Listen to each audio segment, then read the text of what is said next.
Party people, this is the Master of Games, Master Mario from the Cosplay Wrestling Federation.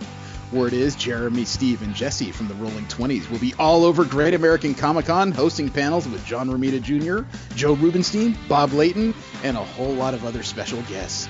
Come see a great show December 3rd and 4th at the Cashman Center in Las Vegas. Great American Comic-Con. Where are you gonna be?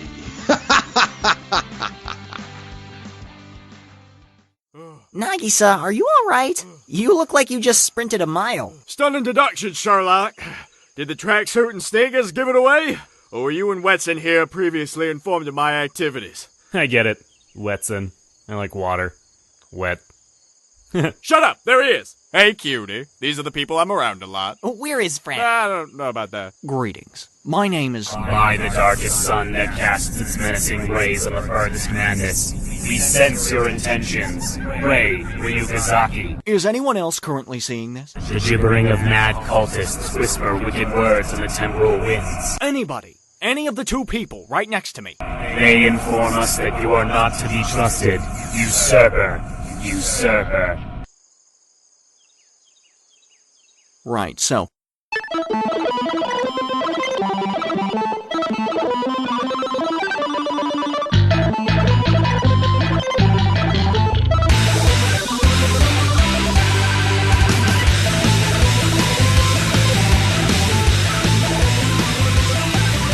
Hello and welcome to another episode of the Rolling 20s. We are the show that wishes we could do the time warp again so we could stop Fox from making that stupid remake.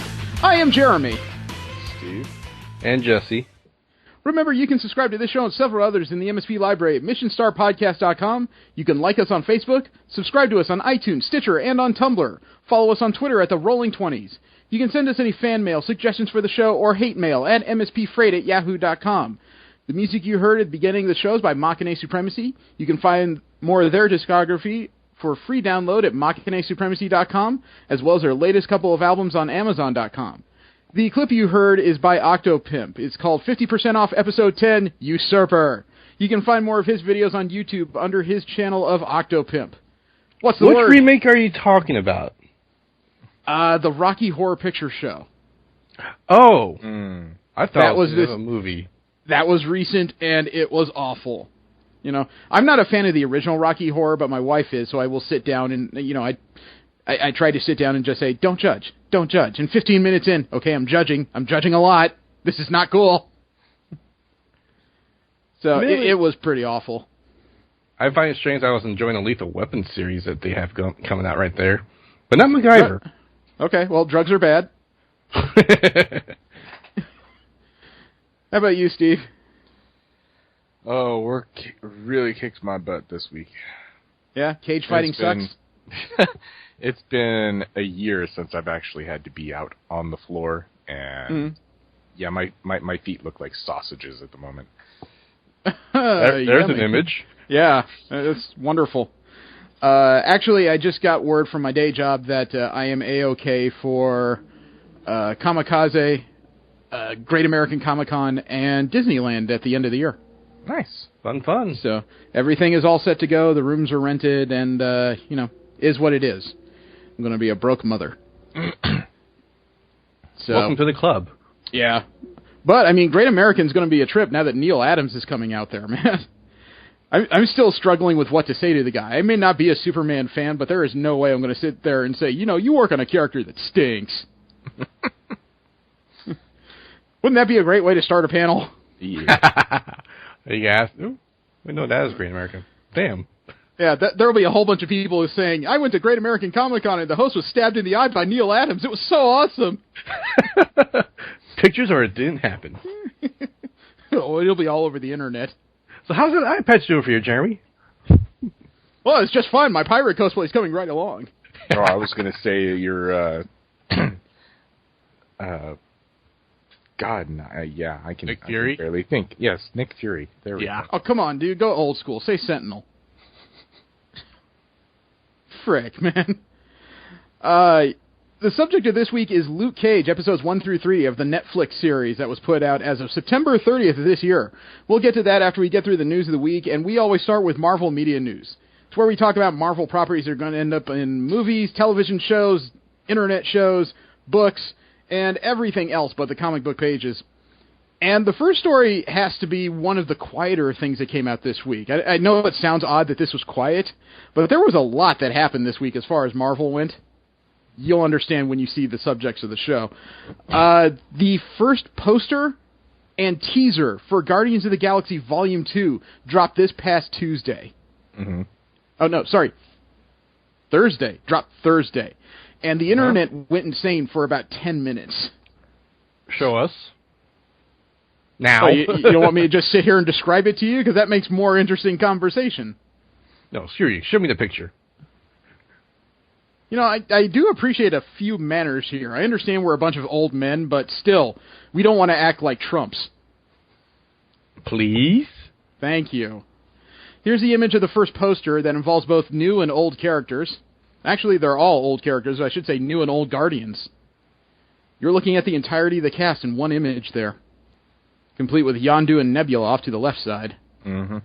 And you have to look carefully for a little Groot off of Chris Pratt's boot there. I'm trying to read the Chris Pratt shirt. I don't think it's about reading his shirt. I think he's just grabbing the jacket.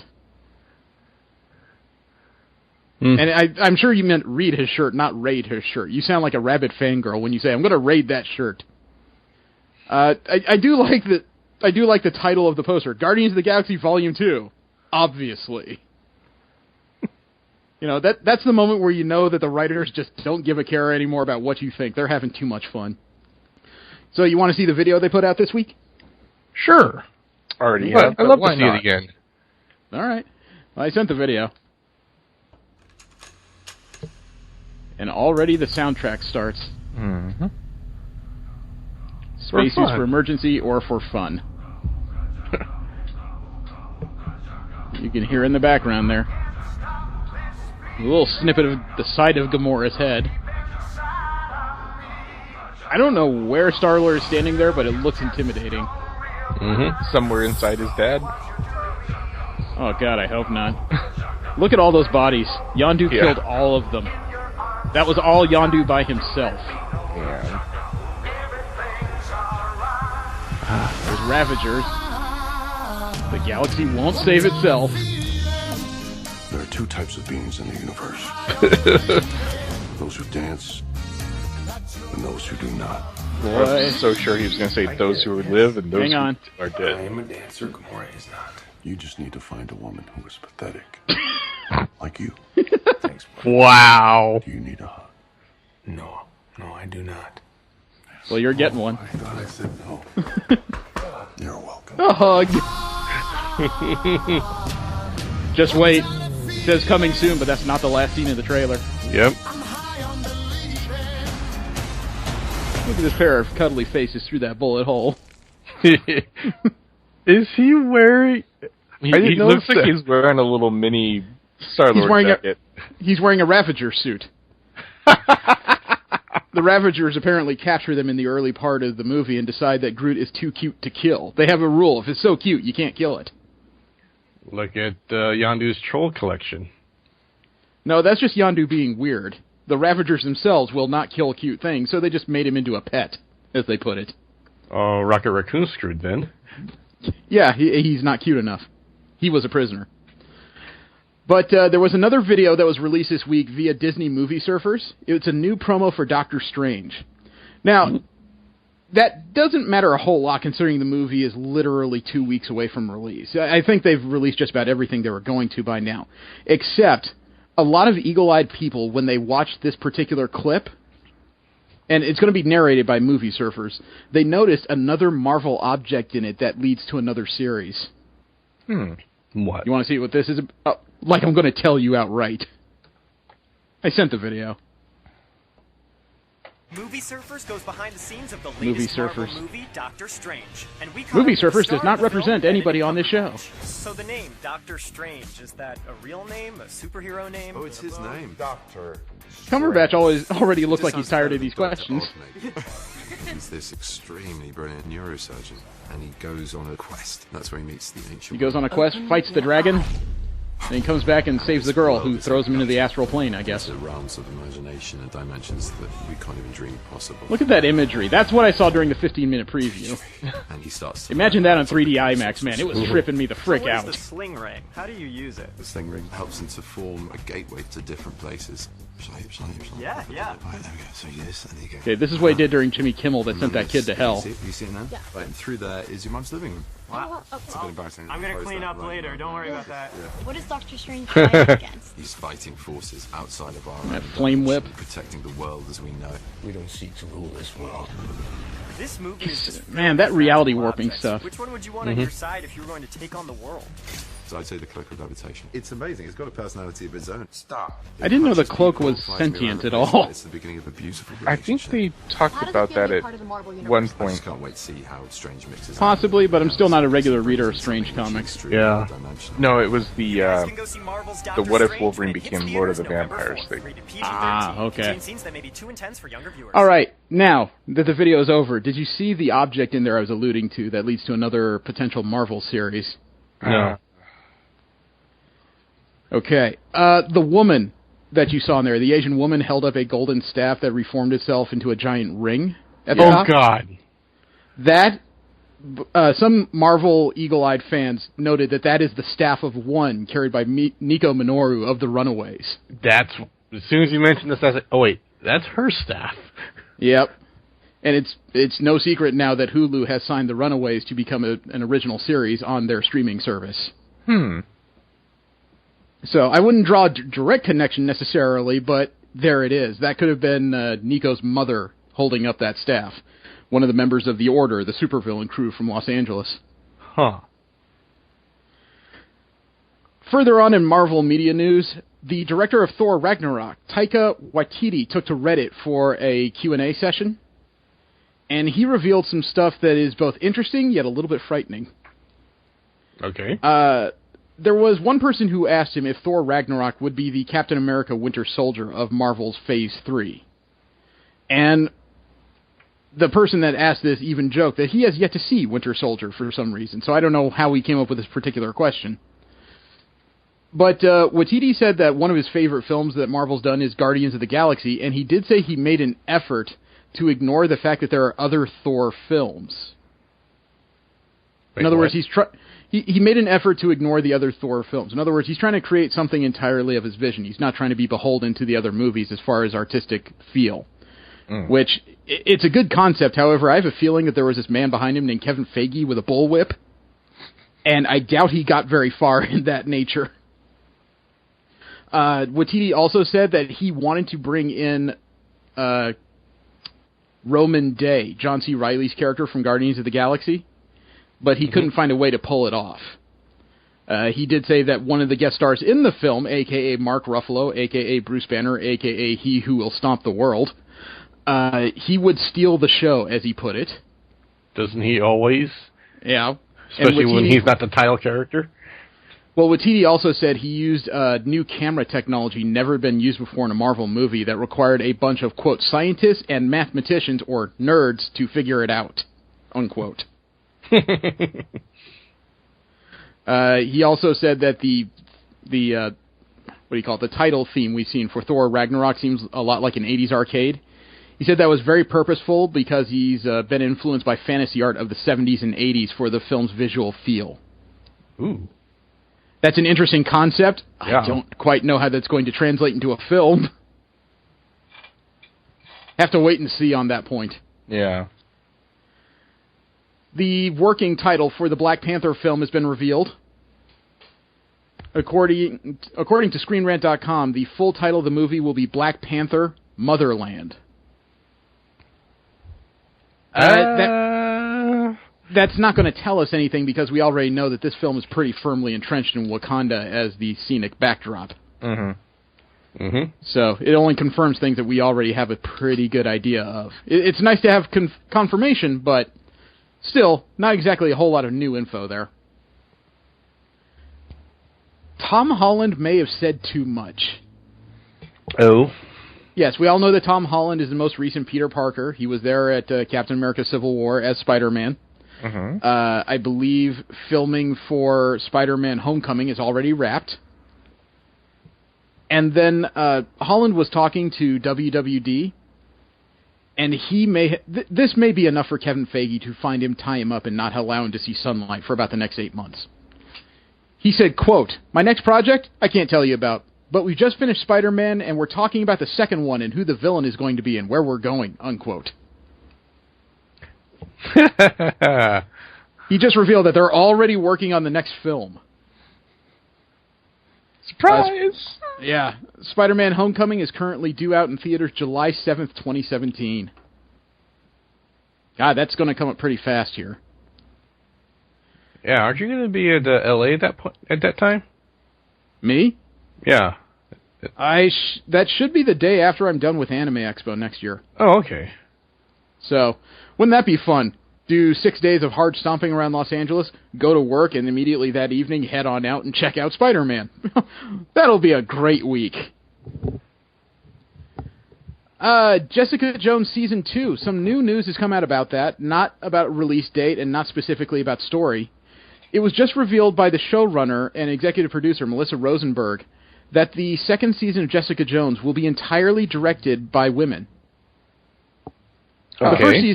The first season, about a third of the series, about 4 episodes of it was directed by women. Season 2, all 13 episodes will have female directors at the helm. I hope this was an incidental coincidence and not a purposeful act, because I really hate when that is the headline for anything.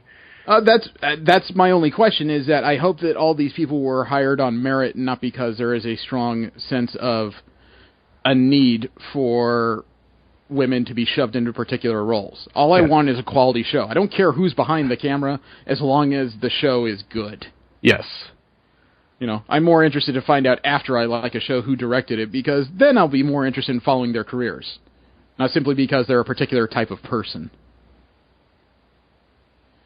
And Kevin Feige talked about the Netflix show, and he talked a bit about why it seems like the Netflix shows are being kept out of the Marvel Cinematic Universe to a degree.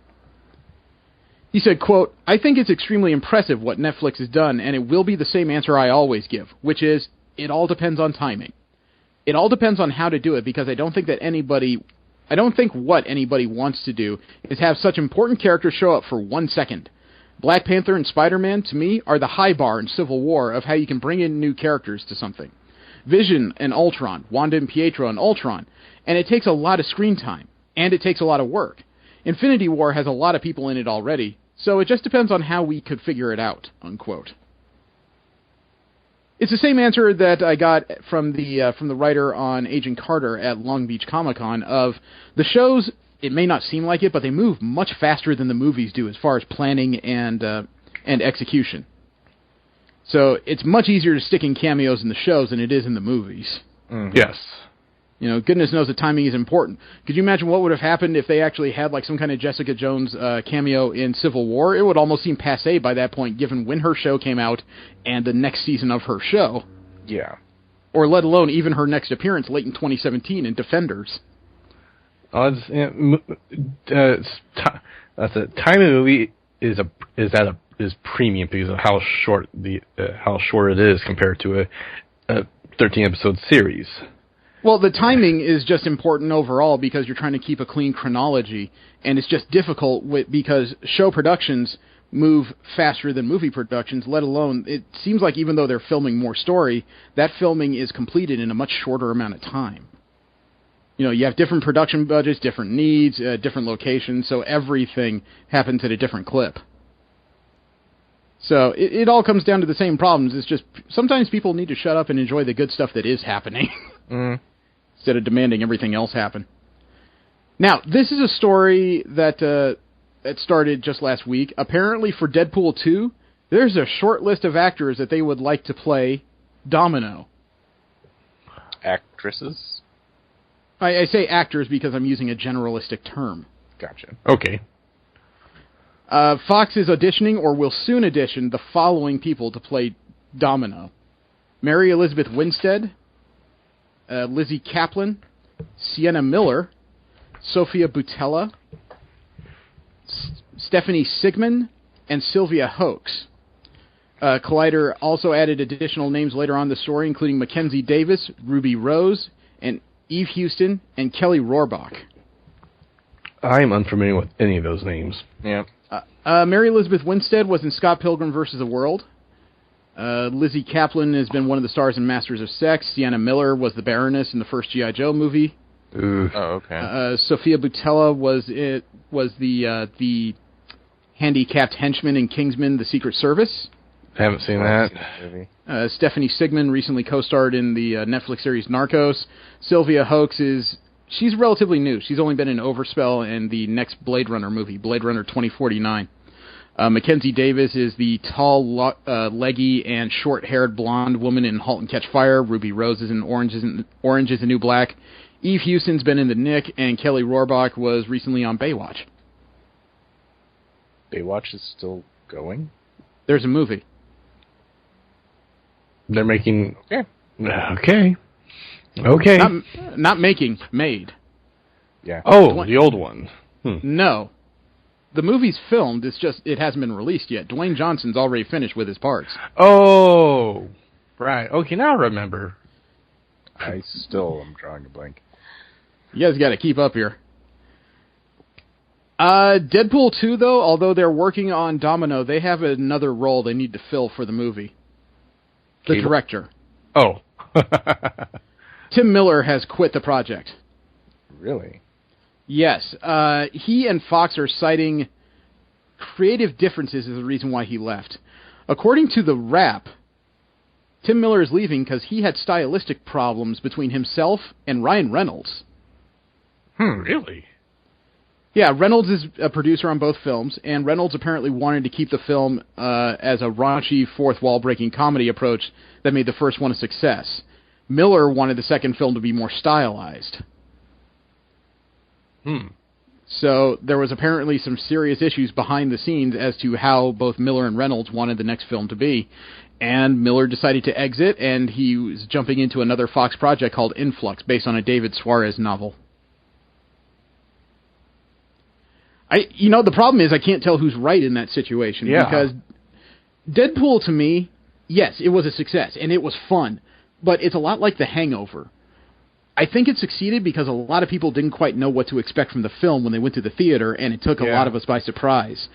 If they're going to do the same thing for the second one, I'm afraid it's going to end up like Hangover 2, where it's a lot of the same things rehashed, and people are going, well, I remember when that was funny. So I don't quite know which way to go there, because more of the same could be good, or something a little more serious could also be good for Deadpool 2. Especially since you're bringing in Domino and Cable. Those are not two comedic characters. Those are very serious characters. Those are characters that played a straight man to Deadpool's craziness, then it might work. Yeah, but you saw what they did with Colossus in that respect. And the thing is, Colossus was depicted as having a lot of patience. If they're at all close to the comic book versions of Cable and Domino, they're not going to have any patience. No. He's going to get shot a lot. Yes. So, just based on what I know of the characters, if they're going to keep it as close to the comics as they kept the first Deadpool film, I would say Miller's approach would probably be better at this point. I would tend to agree, actually. But that's all personal choice. Did you guys see the new image of Caliban from the Logan film? No. Stephen Merchant is trailer, but Stephen Merchant has been cast in the role. It's not the same guy as X-Men Apocalypse. This is what Caliban is going to look like in the Logan film. And he looks more haunted than the previous one. He looks like what I remember from the old cartoon, at least. Sort of. I don't mind what I'm staring at, although I like the look of the one from Apocalypse a bit more. I don't recall what that one looked like. He was a bit more exotic. His eyes were like a bright yellow instead of this icy blue-green he's got here. But I do have the Logan trailer, but I don't have the first one that was released. I have the Red Band trailer. Ooh. You know what that means, right? Yeah. Yeah, that means it wasn't approved for all audiences. This one is closer to the actual rating of the film. And it doesn't differentiate a lot from the original trailer, but you'll know when you see it. Okay? Okay. All right. I sent the video. Johnny Cash. Tell it to us, Johnny. Logan, His hands look horrible. Charles, the world is not the same as it was. Face looks horrible. Mutants. Oh, he's not that old. Just a couple centuries. I hurt myself. Actually, I don't think it's been that long from what I'm judging, because we're hearing Patrick Stewart in the background. That means it's still within a normal lifetime. Of him as Logan, but he should have been older than that. No, I'm talking Professor X there. Oh. Professor X is still alive. That means we're still within a normal human lifetime. She's like you. Very much like you. There's little Laura. Barbie death stare she's got going on. Someone come along. Someone has come along. This obviously is going to differentiate wildly from the Old Man Logan storyline. Has to. There's Pierce. I think that's where Professor X dies right there. Huh. Oh, that's so cute. They're cuffing the wildly.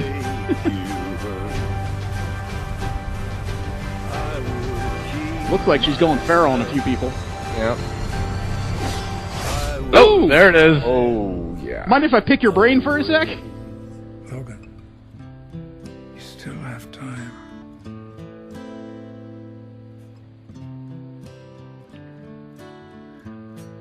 You know, I'm interested.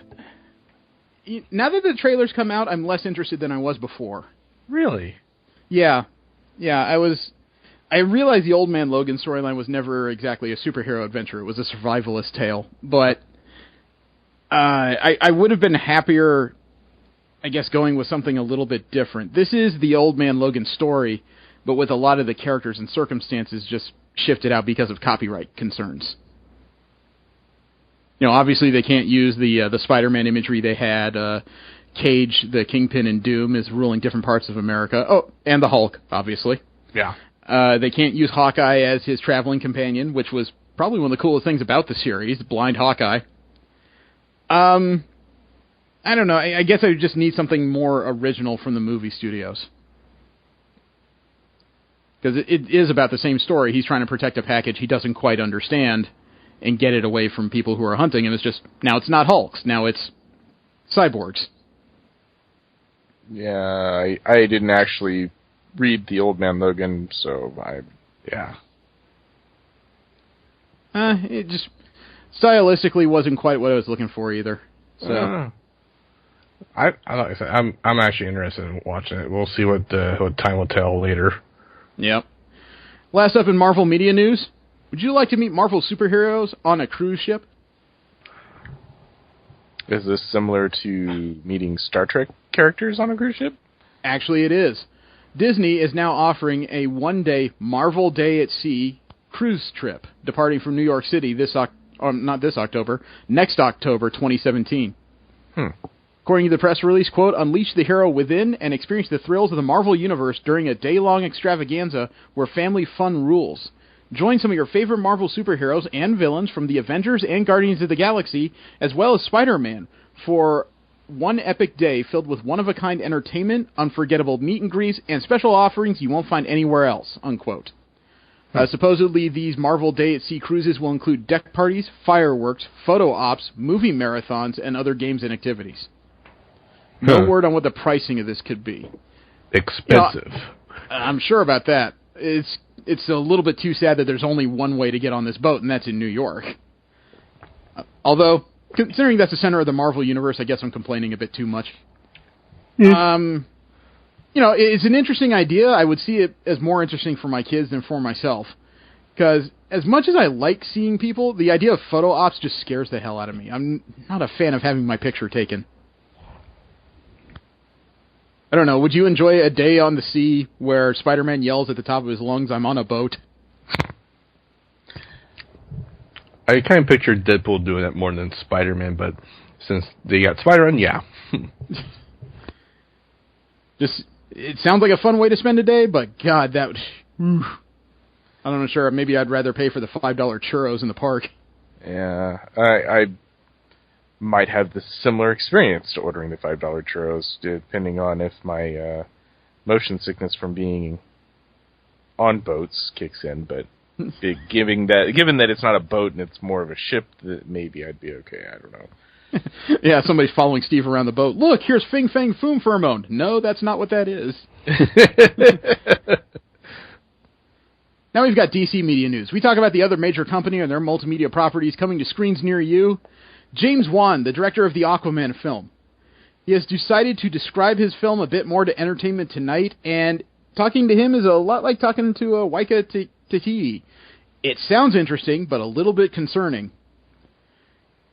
James Wan spoke to Entertainment Tonight's Ashley Crossan, and Wan said, quote, "I kind of don't want to give too much away, but know this. The spirit that I'm going for is like a classic sort of swashbuckling action-adventure. Sort of high-seas adventure story." Unquote. Still not what I think about Aquaman. So, the same speed we got last time. I'm kind of worried about Jason Momoa walking around, like, mincing across the ocean and just waving his fingers at everything, wearing, like, a lot of guy liner like Johnny Depp did in the Pirates of the Caribbean films. He went on to say, quote, "It's ultimately a quest story in the spirit of Raiders of the Lost Ark meets Romancing the Stone," unquote. Holy crap, wait.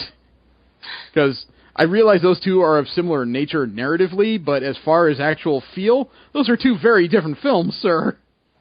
Yeah. I'm concerned. And Wan went on to describe the movie and its main characters. He said, quote, "I think Amber and Jason Momoa in their moments in Justice League are going to give the rest of the world a flavor of what their own standalone movie could be. And that is just scratching the surface of what I plan to do," unquote. If my movie earns money. Scratching the surface. Yeah, their appearances in the Justice League are only scratching the surface, which is, it seems to me, what a lot of critics have said about a lot of the DC movies, isn't it? Yeah, they had there. Scratch the surface as being very generous. Yeah, I need more, man. I need a few more details before I can call that either good or bad, but I'm concerned. Wait, so let me get my words together. They're treating the film like it's like there's some treasure hunt going on? He said it's a quest movie, but what are they questing for? Are they looking for the Trident? Is Aquaman trying to rescue Mera? Did he find a red-headed mermaid who keeps collecting forks for some reason? I don't know what he's looking for. Have they casted a villain for that movie yet? Not that I've heard of. The only thing they've said is that the villain is Black Manta. I haven't heard that they've casted Black Manta yet. All right, so, okay. And that concerns me a little bit as well, because in comic books, that getup he has with a giant dome head looks really cool. That will not look cool on the movie screen. Oh, some LEDs, they could probably do something. They have to scale it down, because that thing is almost as big as his shoulder width, and Black Manta is not a small man. He's going to look like he's wearing a goddamn drone on his head. Isn't that what he actually is wearing? Because those things shoot lasers. No, that's what Alpha 5 is wearing in the original Power Rangers TV show. If I had to put it in context for you. Further on in DC media news, Hot Topic has a new line of jackets based on the DCW shows and one Fox show for people to buy between $70 and $80 a piece. Oh, wow. Yeah, I saw that story and I'm just like, are these really worth it? And so I sent you guys the link to the IO9 story that was written on it all. And I gotta say, the first jacket they showcased there, Supergirl, that's actually kind of cool. Yeah. The idea of the hood unzipping into half to form like a small capelet on the shoulders, that's a nice idea, I think. And the colors are good, and the colors are good for the real world, too, with that navy blue and the deep reds. It's one of those things where you're not going to send up a flare as far as being a comic book fan, or, I guess in this case, TV fan, walking down the street. The Flash jacket is surprisingly basic. It's textured a little. The lightning bolts on the front and back concern me, because in the front it looks like you're saying, here's where my penis is. Yeah. And in the back it looks like you're saying, here's where the smell comes from. They could have put those somewhere else. I would say so. The Arrow hoodie is even more basic than the Flash jacket. Yeah. I understand that in the show that the the costume without the pouches and the bow and stuff don't have a lot of details. But this, you can mistake this for just about anything. Yep. All you need is like one strip of yellow here, and he could be a Packers fan for all you know. The white canary jacket is a little more distinct, but the jacket by is that what that is? Yeah, it wouldn't say much on its own, would it? Actually, it looks like something Emma Frost would wear. Yeah. Have to think about that for people who are cosplaying. The last one is actually inspired by the Fox show Gotham. It's supposed to be a Catwoman hoodie. And if it wasn't for the ears, I don't think anybody would know. Yeah, although it is kind of cute with the ears. I'll be honest, I think that'll probably be the most popular next to maybe the Supergirl. Yeah, like I said, cat ears. Well, these things are retailing between $70 and $80 at Hot Topic, so you can go pick them up if you're interested. They never have enough money. Size. Hey, I'm not wearing a Supergirl hoodie, dude. I don't think they come in XX. Last story in DC media news, is a bit of actually it's more of a serious concern for me at this point. Warner Brothers, which owns DC Comics, is getting an offer for a buyout. From who? From AT&T. Reportedly, AT&T has offered a total of $85 billion to purchase Warner Brothers outright. AT&T also recently bought DirecTV in 2015 for $48.5 billion. Makes me wonder where all this money is coming from, but it's probably not anything they already have. It's probably creditors and all this other stuff. But before you say that's no big deal, remind yourself that Warner Brothers owns DC. And I don't know how much effect this would have down the line as to DC Comics. I'm more worried about DC Films. Yeah. Or anything that comes on the screen.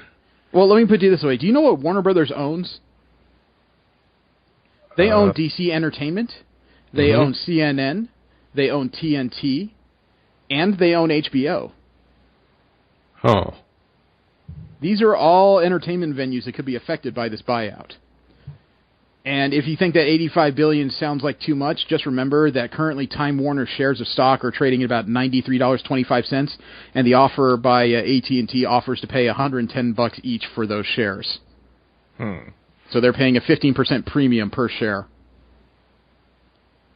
You know, I am not a fan of what DC has done, what Warner Brothers has done with the DC films. Although a shakeup like this, I don't know what that could mean. I don't know if that would mean that the directors would get more or less creative control if a buyout occurs. So, it could work out great for all I know. You know, Marvel needed the cash Disney brought in for sure. Oh, yeah. But I don't think that's necessarily a problem that we have right here, because Warner Brothers is already a cash-viable company. A buyout might not affect anything for all I know, but given the history of what happened to DC post-Warner Brothers buyout, I'm more inclined to say this will have an effect of some sort on the movies in the future. Definitely. Whether it's good or not, time will tell if it ever happens. Pretty much.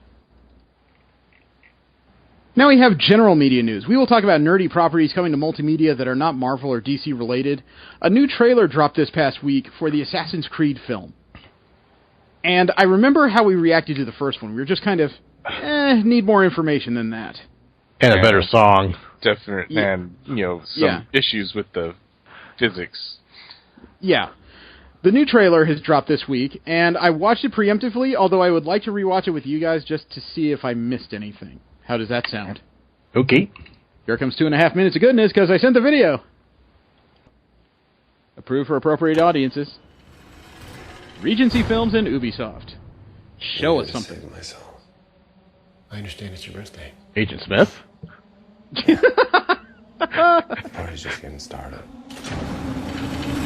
Here comes your birthday beating, boy. His name is Callum Lynch. Jeremy Irons. We've traced his bloodline. That mean they're going to bring him before Bruce Wayne? Oh my God, he's Azrael! Creed. No, he's probably in the best part of the movie. Wow, wanted to escape that badly, huh? As anyone in the world knows or cares, you no longer exist. And of course, when you wake up in a freaky lab, the first thing you want to do is just run. This is your second chance. I still don't understand, if you're going to put him in a machine to make him relive his memories, why you strap dangerous weaponry to him. No idea. Because that just sounds like you're inviting a disaster, doesn't it? What you see, hear, and feel are the memories of your ancestor, who's been dead for 500 years. Wait a minute! I said wait! Welcome to the Spanish Inquisition. So this will definitely be a new story, not beholden to any specific video game story. So probably follow the video game logic, though. It felt real. I didn't say it wouldn't. I mean, after all, these people are jumping down about 5 stories, and their knees are perfectly fine. You're watching me. We're going to allow you to learn everything your murder-happy ancestors knew. That's not dangerous at all.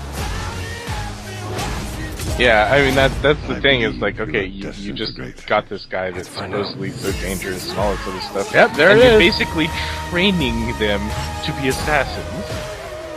Yeah. Although I don't quite know how they're going to stop the guards with the automatic weaponry with a bow and arrow. Work in the dark to serve the light. Depends on if they're wearing body armor. Yeah. We are assassins. I mean, you got a cadre of automatic weapons, and there's only 4 of you. That's not a good sign. It just means that a bunch of people are going to die. I'm beginning to like this. I've also heard that he will do an eagle's dive in the film, which is one of the most unlikely things to happen. That's iconic. No, I've read it's going to occur. But I still can't say I'm in love with the music. Not in love with the music, and it's another case where the more these trailers come out, the less likely I am to watch this film in the theaters at all. Yep. Because as much as they showed more of the characters, they were very dry, it felt like. It felt like a lot of one-note characters. Once you hear them speak about 4 lines, you pretty much know what they're all about, and we're done. You know? Well, so compare them to the game, but I've not played the games, nor do I feel a need to. I have tried the games. They don't hold my interest very long. You have to really love the lore of the game to get into it, and it doesn't hold me very long. I have no issues with the games. This just came out as of yesterday. We all know that Disney is enjoying its work with Star Wars because, obviously, between Star Wars and Marvel, you know, their movie division is making money hand over fist. Yep.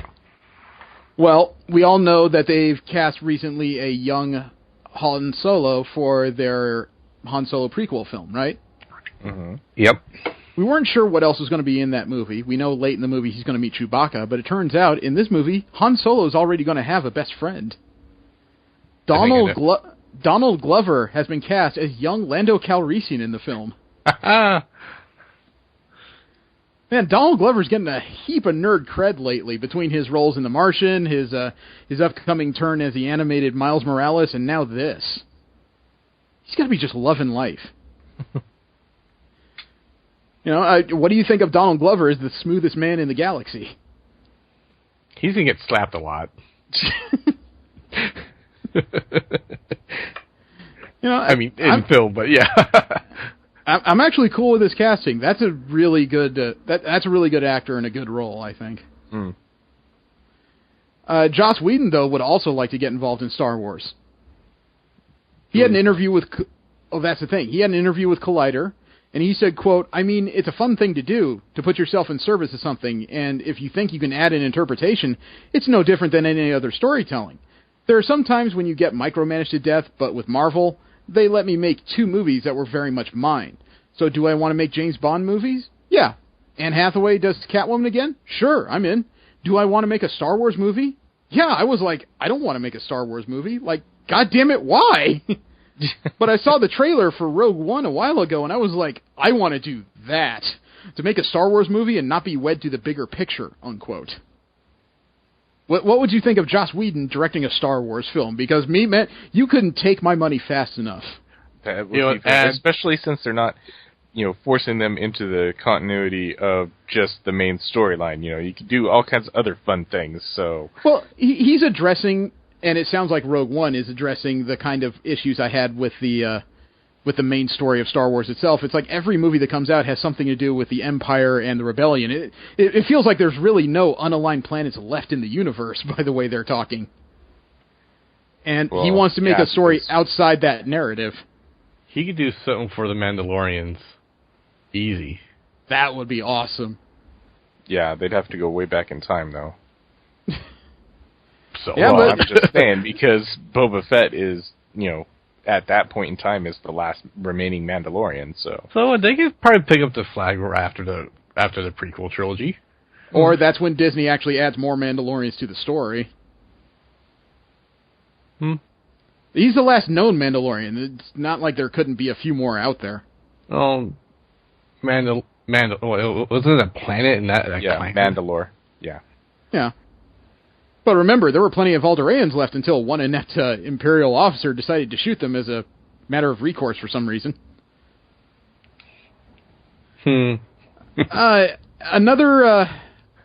Another sequel film has gotten a new casting.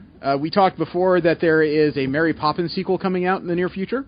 Really? Oh. Yes. We did talk about this. It's not a reboot.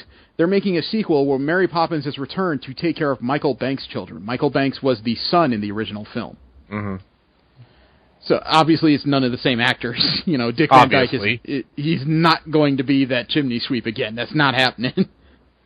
But Colin Firth has actually been cast in the film. Colin Firth? Yeah, Colin Firth. You guys watched Kingsman yet? Because that's the most notable thing he's done recently. You should sit down and watch that. That's like James Bond on steroids. It's amazing. He's going to be playing the president of Fidelity Fiduciary Bank. The character's name will be William Weatherall Wilkins. Hey, Steve, he's one of yours. It sounds like he's going to be the head of the place where Michael Banks is working. Emily Blunt has been cast as Mary Poppins. Lin-Manuel Miranda and Meryl Streep have also been cast in unnamed roles in the film. The head of Hamilton is in this movie, man. Something must have drawn him in. But Colin Firth is a big-name actor, so that's a pretty big get for this particular project. Mm-hmm. God, I almost wonder if the Warner Brothers story we read has to do with the next story. Warner Brothers has greenlit another Willy Wonka film. What? Interesting. David Heyman and Warner Brothers are reteaming to revive the Willy Wonka series.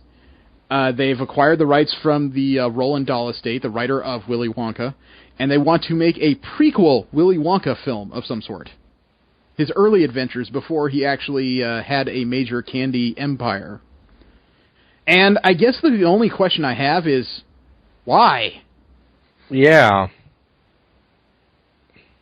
Because I get that there's a lot of narrative there that could be filled in, but I don't think that's narrative that needs to be filled in, And I'm not even talking the Tim Burton film. I'm talking about the original Gene Wilder film. Yeah. The character is better as a question mark.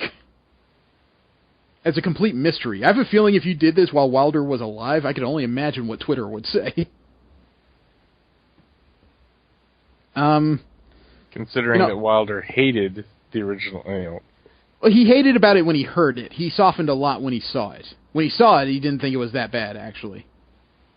So long as he got to do his thing. He hated acting in that. Yeah, well, yeah, he often hated being asked about it. It was one of those cases where he was like the internet at the time. When he heard about the new Willy Wonka film, he's like, no way, why would you ever do this? And then when it came out, okay, I guess I should have reserved judgment a bit more. But, yeah, I can't see this as a good idea. How would you like to work on a project about 40 years ago and not get paid enough money for the project? Who are we talking about and what project? We're talking about Harry Shearer. Do you know who that is? No. Harry Shearer is an actor and a voice actor. His most notable credits recently would probably be about a third of the supporting cast of The Simpsons. Oh. He's the newscaster. He is Smithers. He's a number of other roles throughout the series. Gotcha. Yeah. The project that he is suing for $125 million in fraud and contract breach is This Is Spinal Tap. He was also the bassist in that movie. He played Derek Smalls in the film. Now, the reason why he's suing, even though this movie has a legacy, just about everybody knows who it is, and Spinal Tap has actually toured the country like a band, even though they are three comedians pretending to be musicians. Get this, the 4 lead creatives in the film, including himself, Christopher Guest, and Michael McKean, who played the central characters of the film, he's alleging that they've received $81 in merchandising income and $98 in musical sales in the past 3 decades from This Is Spinal Tap. Okay, my paycheck's bigger than that. Yeah. Yeah, and mind you, like I said, they've actually toured the country as Spinal Tap, and this movie keeps getting replayed and resold because, it's one of those generational items. And after 3 decades worth of royalties, their total take is less than $180. That does not sound right.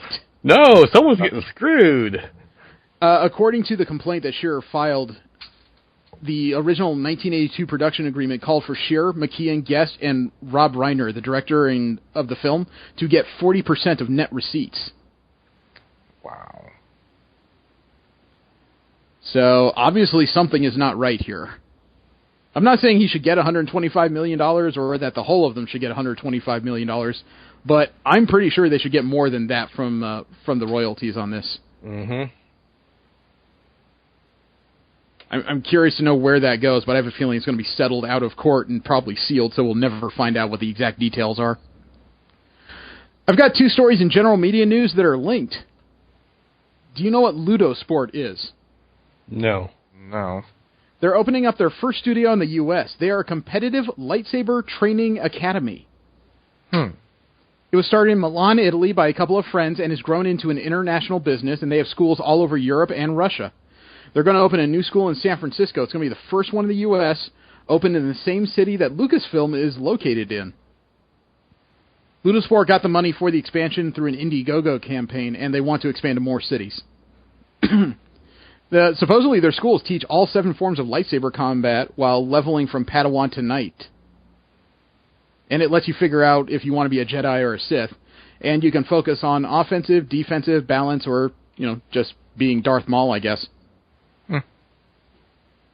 They even teach Ataru, which is the form that Yoda used in Revenge of the Sith, so you get to spin like a washing machine. If you're interested, you can sign up with Ludosport, and they even have competitions. Now, that was the first story. Want to know what the second story has to do with? Sure. Star Wars? No, it has to do with Lucasfilm, who sent a cease and desist letter to schools that teach lightsaber skills in New York, San Francisco, and events across the country. Lucasfilm filed the complaint themselves, and they said, quote, defendants regularly use the Lucasfilm trademarks without authorization in connection with their businesses. Among other infringing activities, defendants use a logo, defendants' infringing logo, that is nearly identical and confusingly similar to Lucasfilm's trademark Jedi Order logo. Defendant's infringing logo, like Lucasfilm's trademark Jedi Order logo, is round in shape with 6 wing-like shapes curving upwards, 3 per side, and an 8-pointed star featuring an elongated top and bottom points stretched into a vertical line. Unquote. So the academy that they are suing is an academy owned by Mr. Michael Brown of Oakland, California. Brown says he repeatedly sought a license from Lucasfilm, but Lucasfilm consistently denied defendants' requests. And they're also have the right to do. They do, and they're also suing Brown for trademark infringement. Brown did not respond for a comment. They're asking for a San Francisco federal judge to block the Academy from exploiting trademarks, which wouldn't necessarily shut them down, but it would definitely screw up their advertising. Yeah. I would say that even if Lucasfilm did not answer Brown's request, they say they denied him, but even if Lucasfilm just ignored him, that's also their right. They don't have to respond to the request. There is also the aspect of, if you trademark something, you must actively pursue these kinds of... Yeah, otherwise... No matter how minor the infraction may be. Yeah. Well, here's the thing. Here are the 2 logos. The Lucasfilm one is on the right. The infringing one, or supposedly infringing one, is on the left. And it's kind of a toss-up, because I know you have to change these things a certain amount to avoid it. However, if you're going to be a lightsaber training academy and using something suspiciously similar to the Lucasfilm Dome logo, I think that's probably where they're going to nail you. Yeah, but it's more than 10%. It's definitely more than 10% different, although very, very similar. There's enough similarities to be drawn there that I think Lucas probably is going to win the suit. And I don't even mean outright, like a judge is going to look at that and say copyright infringement. I mean that Lucasfilm has lawyers, now that they're owned by Disney, just to win this by attrition. They will outlast and outspend you on this. So, I'm not saying what the guy did was wrong, I'm just saying I don't see how he can win it. Hopefully this won't shut down all lightsaber training academies, but you're going to have to really differentiate yourself from what Lucasfilm owns. Well, I mean, just don't use something similar to their logo. Because that's all this is. Well, let's just hope they don't get touchy about the word lightsaber, which they could technically do as well. There is one more story in general media news, and that is something we've talked about on and off, Sword Art Online. They have a movie coming out called The Ordinal Scale. And originally I just thought this meant I would have another Blu-ray to own at some point. But as it turns out, there will also be a 1 or 2 day worldwide release of the film. February 18th, 2017, this film will be in 1,000 theaters worldwide. I don't know if that would cause me to go to a movie theater necessarily, but it's curious to know whether or not I have the ability to do that. Hopefully it's not one of those downtown theaters on a Friday night. Jesus. I might need to boot into Sword Art Online just to survive the experience. Now we've got Marvel comic news. We will talk about the Marvel properties that are coming to a comic book page near you in the future. And the first story has to do with one of Jesse's favorite artists. Who? J. Scott Campbell. Oh! J. Scott Campbell is actually in trouble. Oh? Yeah, he's in trouble of the Milo Manara variety. Does that name ring a bell? No. Milo Manara was the guy who did that Spider-Woman cover that caused so much consternation about 18 months ago. Oh, yeah. J. Scott Campbell found himself in similar trouble. He did an alternative variant cover for Invincible Iron Man #1. That is the series where Riri Williams is taking over as Ironheart in the Iron Man armor, correct? Yes. Okay, so he did a variant for Midtown Comics. Midtown Comics in New York is notorious for actually getting exclusive variants that are only sold in their store. So unless you know a good shop that stocks their books or mail order the books, you're not likely to get them outside of New York. Here is the variant cover that J. Scott Campbell did. Okay. What do you guys think of this? Not bad. I'm assuming they're complaining about the talk to the hand gesture or something? No. No, the major complaint is that J. Scott Campbell sexualized a 15-year-old girl character. Marvel has responded by pulling this cover. The second J. Scott Campbell cover, which features Riri Williams in the Ironheart armor, will not be pulled. And as I stared at this, keep in mind, I am the father of a 12-year-old girl. I think female role models are important. And as I stare at this, I would like to know what kind of psychos are complaining this much. Yeah, I'm sorry. What is sexualized about her? That's what I was trying to understand myself. There is a bit of a midriff there, but there's nothing that implies cleavage. She's wearing a full pair of pants. Maybe she's showing too much arm. It is a sleeveless tunic. The only thing I can assume is just the pose.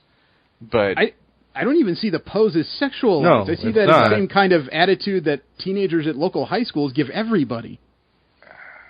I just don't see this as sexualized. And the other thing I thought about when I was looking at this is, how sick are you that you stare at this and all you can think of is 15-year-olds need to have sex?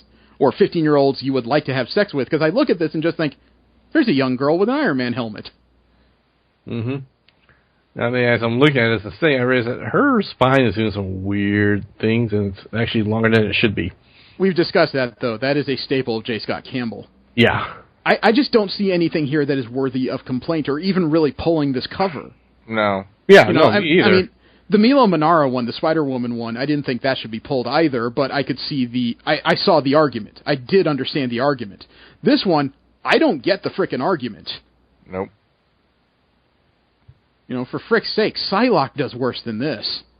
Well, Emma Frost she's does not worse? 15. Yeah. I just don't get it. No. I think there's a lot of people out there that just go, oh, breasts. Well, I did have sad news this week that was confirmed. After reviewing solicits for the next 3 months, I couldn't find a particular book, and as of the last one that was just produced this week, there was a long goodbye letter at the end of it. As of issue number 10, A-Force is over. Really? Yeah, the book is over. The last page in the most recent book, here is a letter from the writer, Kelly Thompson. Quote, I wrote the first draft of this in my own tears, but then they dried and I couldn't read what I wrote and I had to start all over. Worst idea ever. So, yeah, this is emotional for me. And I'm sure for a lot of you, too. A-Force was a dream-come-true job for me. The 16-year-old in me that dreamed of writing comics and was obsessive about them to the point of driving my parents half insane would never have dared to imagine it. To be honest, even super old me coming out of the Avengers movie in 2012 couldn't have imagined it either. There's a lesson there, probably. Something about dreams come true, never giving up, blah, blah, blah. Anyway, I'm desperately sorry it's all ending so soon, and I can't help but hope I'll get another shot at it someday, and that these ladies will continue on gloriously with or without me, as they deserve. But before they play me off the stage with all that swelling music, I wanted to thank Marvel for giving a girl like me the chance to write A-Force, and for letting me play with all these ladies I fell so in love with, especially Medusa and Dazzler, who basically tricked me into liking them. Jerks. I also wanted to thank all of the incredible creators I got to work with on this book. G. Willow Wilson, Jorge Molina, Laura Martin, Matt Milla, Ben Caldwell, Ian Herring, Scott Hanna, Paulo Sequeira, Rochelle Rosenberg, Manny Medeiros, and of course our fearless editors Tom Beveroot, Daniel Ketchum, Alana Smith, and Katie Kubert. And let us not forget the amazing Corey Pettit, who lettered every single magnificent issue of A-Force, all 15, and yet we still failed to get any alpacas in his book. I have failed you, Corey. It's a cross I will carry for a lifetime. But last but certainly not least, I'd like to thank all of you for being so supportive and devoted to A-Force, for falling so in love with these ladies just like I did, for trusting me with them even when I mostly just wanted to make them sass each other, tell jokes, eat pie, and punch dragons. Go forth and conquer, my A-Corps. May we live forever, even if short hiatuses break our hearts from time to time, and may all your battles soon be moon battles, unquote. I would like to say that this may be just a sign of the narrative of the books. We read about She-Hulk getting her own Hulk series soon, and Medusa is going to lead the Inhumans against mutants very soon, which meant she would have had to fight Dazzler face-to-face. Mm-hmm. But, I think I'm just going to have to get used to the reality that there are some highly acclaimed books out there, including this one, that just don't get readers because people won't give it a chance.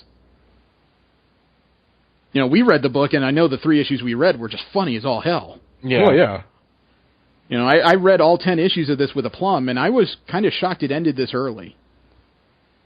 So, all I can say, I guess sometimes either people don't give books a chance, or sometimes it's necessary to pull the characters in different directions than are narratively possible. Anything to add? Well, it's just disappointing. Yes. Okay. Well, further on in Marvel comic news, we got some news as to Monsters Unleashed. A few issues of comic books will be tied in, including an upcoming issue of Avengers and Spider-Man / Deadpool. They'll both have special one-off issues titled as number 1.mu. Books will be done in January by guest creative teams of Jim Zub and Sean Izake, and Joshua Corwin and Ty Walker. Spider-Man and Deadpool teaming up to fight a giant monster. That sounds dangerous in so many respects. Oh, the one-liners. Yeah, they even talked a little bit especially about the Spider-Man Deadpool team-up, and it's being described by Marvel as, quote, Marvel's resident odd couple comes face to face with one of the hundreds of giant behemoths smashing and stomping their way across the Marvel Universe. Spider-Man swings into action, but what can one wall crawler do against just one of these massive monstrosities? Thankfully, he has Deadpool backing him up. Just kidding, Deadpool is going to be about as helpful as he usually is, unquote. That it sounds like it would be fun. Not usually a book I read, but it sounds like it's going to be fun. Now, there is a Marvel property I'm currently reading, The Mighty Thor, and in 2017, it turns out Thor is going to have its own event book. And really? It's causing me some fear, too. I'd like to know the title of this book because it harkens back to the old Skrull-Kree War from the Avengers. What is it? 2017, starting with Mighty Thor number 15, get ready for the Asgard Shi'ar War. Ooh. And you guys recall that oh my God, the Guard. What were they called? The Praetorian Guard. Yeah, that the Shi'ar have. Let alone, do you know who's in charge of the Shi'ar Empire currently? No. Gladiator. Oh, shoot. Gladiator is the emperor of the Shi'ar Empire currently. Whew. Now, I will say that the Asgardians will probably be the first, realm that could possibly give the Praetorian Guard a run for their money.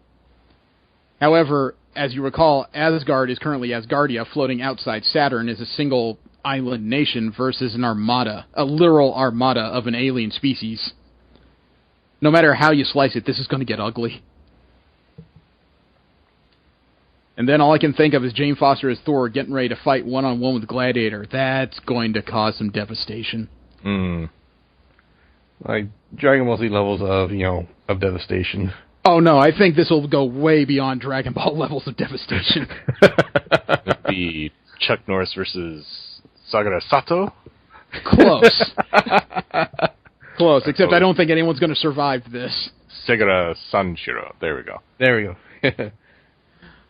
Marvel is also ramping up for Inhumans versus X-Men. It's going to bring the two sides to a full confrontation. They're going to have retailer incentive events on December 14th. They're allowing retailers to hold launch parties for IVX #1.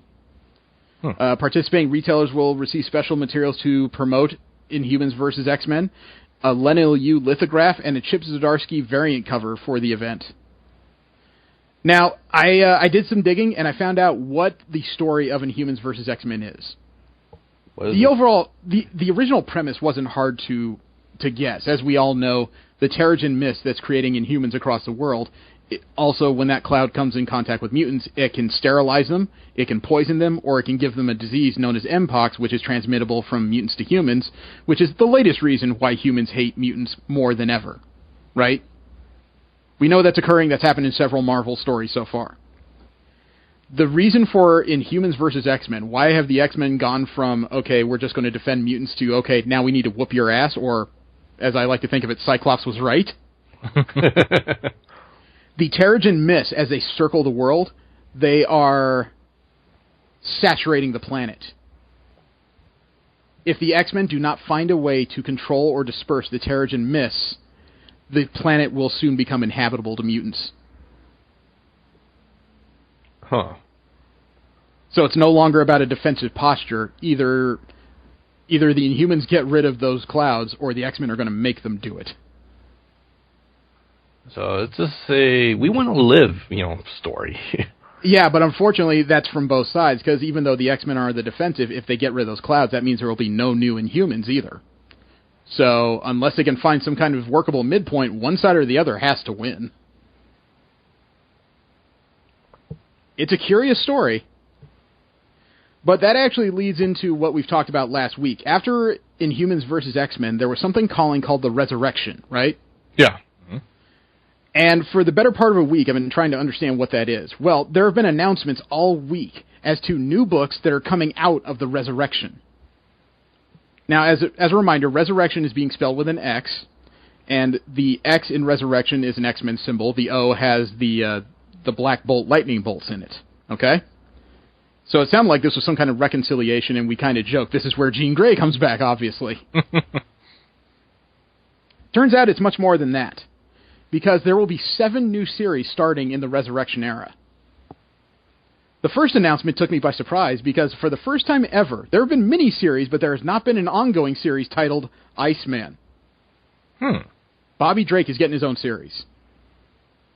Time to Space one or the original one? The original. Okay. Bobby Drake the adult is getting his own series.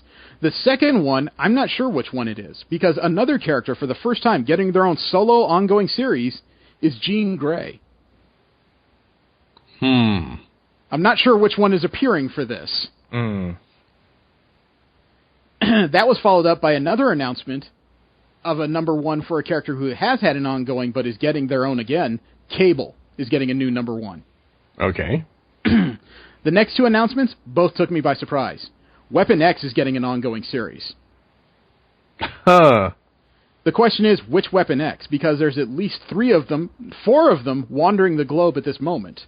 So I don't know if this is the program, anybody else who's carried part of the Weapon X program before, or if this is something new. Actually, no, 6 of them are wandering the planet right now. Former members of Weapon X who've separated themselves from it. Oh God, 7. God, the number keeps going up. Sabretooth, Mystique, Old Man Logan, the current Wolverine, Laura Kinney, Aurora from Alpha Flight. She was a member of Weapon X for a little while. Okay. Didn't know that, did you? No. Okay. Captain America. He was part of the Weapon Plus program that birthed Weapon X. Okay. So that's 6. I have a feeling I'm forgetting 1 at the moment, but I can't remember whom that is. Wasn't Omega Red. No, he's the Russian equivalent to that. Maverick, but I don't. Maverick died, though. Yeah. What about the X-23 clone that got away? She wasn't Weapon X, though. That was Alchemax. Oh. It's fun. Making a nerd distinction there, aren't we? Oh, that's right. Sauron. Sauron was another part of the Weapon X team that was formed with Sabretooth. Oh, and of course, Deadpool. Oh, yeah. How do we forget him? Yeah, it's been a while. But in addition to that book, there's another one that was announced, another team book that's making a resurgence for the first time since the 90s. Generation X is getting a new book. Huh. I wasn't sure how many of them were still frickin' alive, man. They have a pretty bad mortality rate from that crew. Yeah. And that's 5 books that were announced out of 7. Just this past Friday, the final 2 books in Resurrection were announced. And it sounds like a new era for the entirety of this part of the Marvel Universe because X-Men Blue and X-Men Gold are getting new number 1s. Oh, wow. Wow.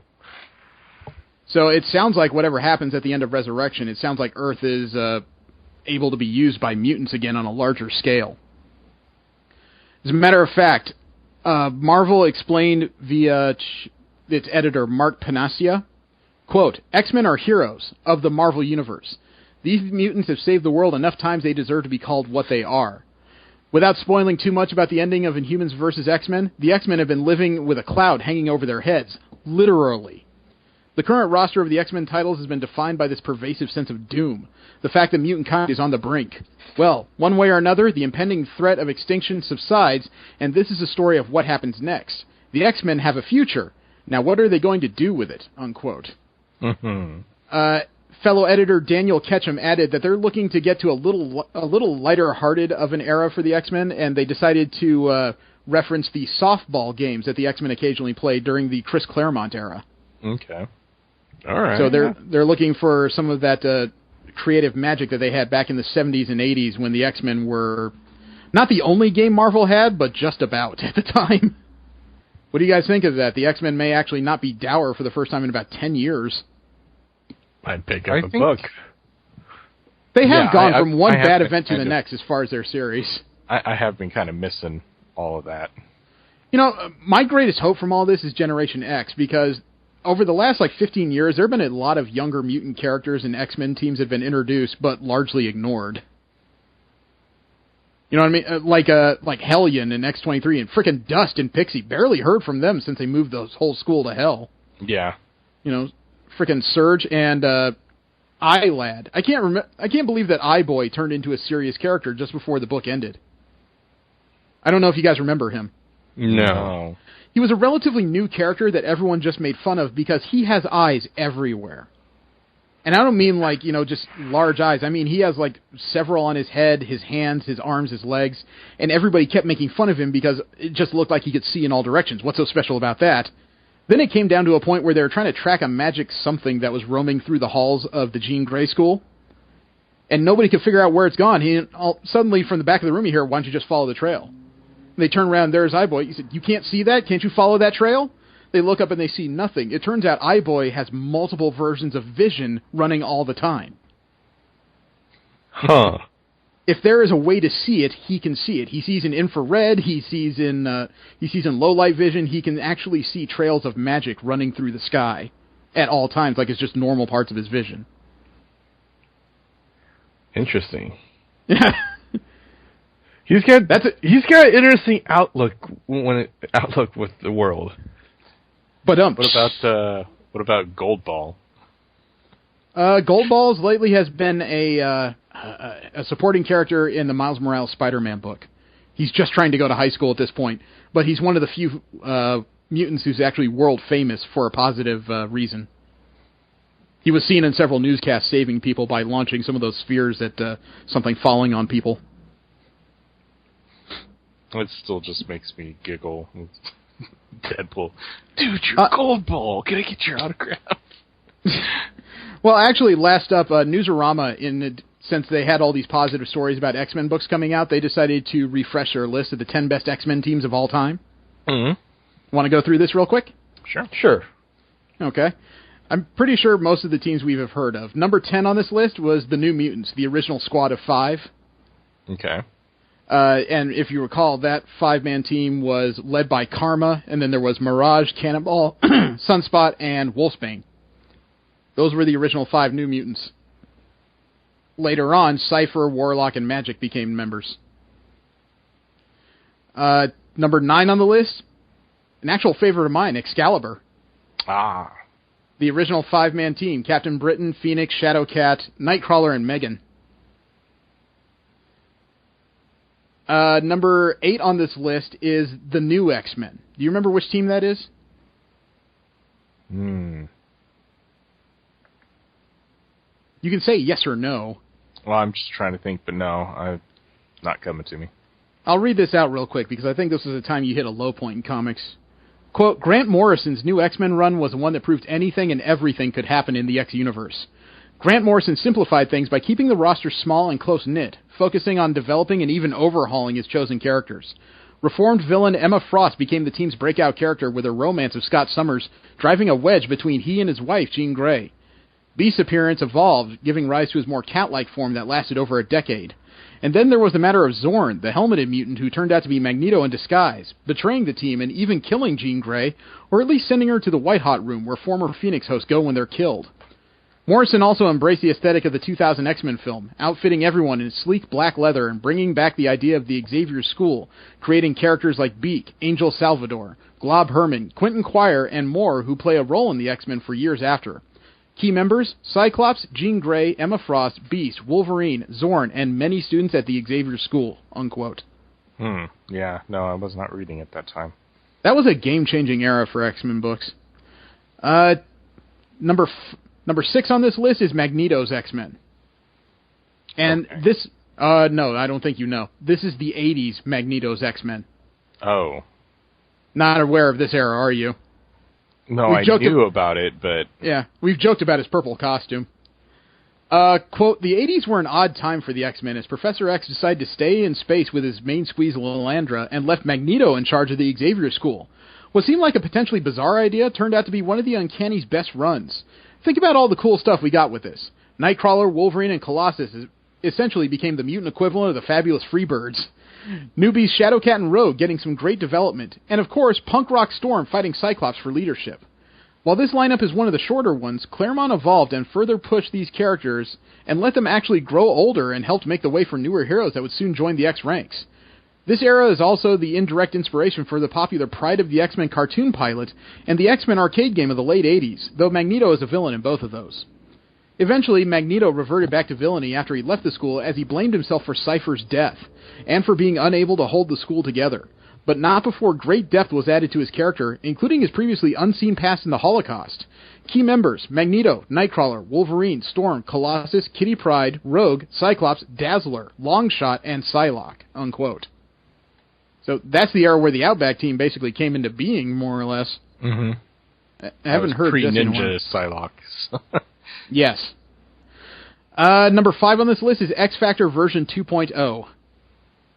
I'm curious they said that, because the 2.0 X Factor was not one of my favorite runs in X books.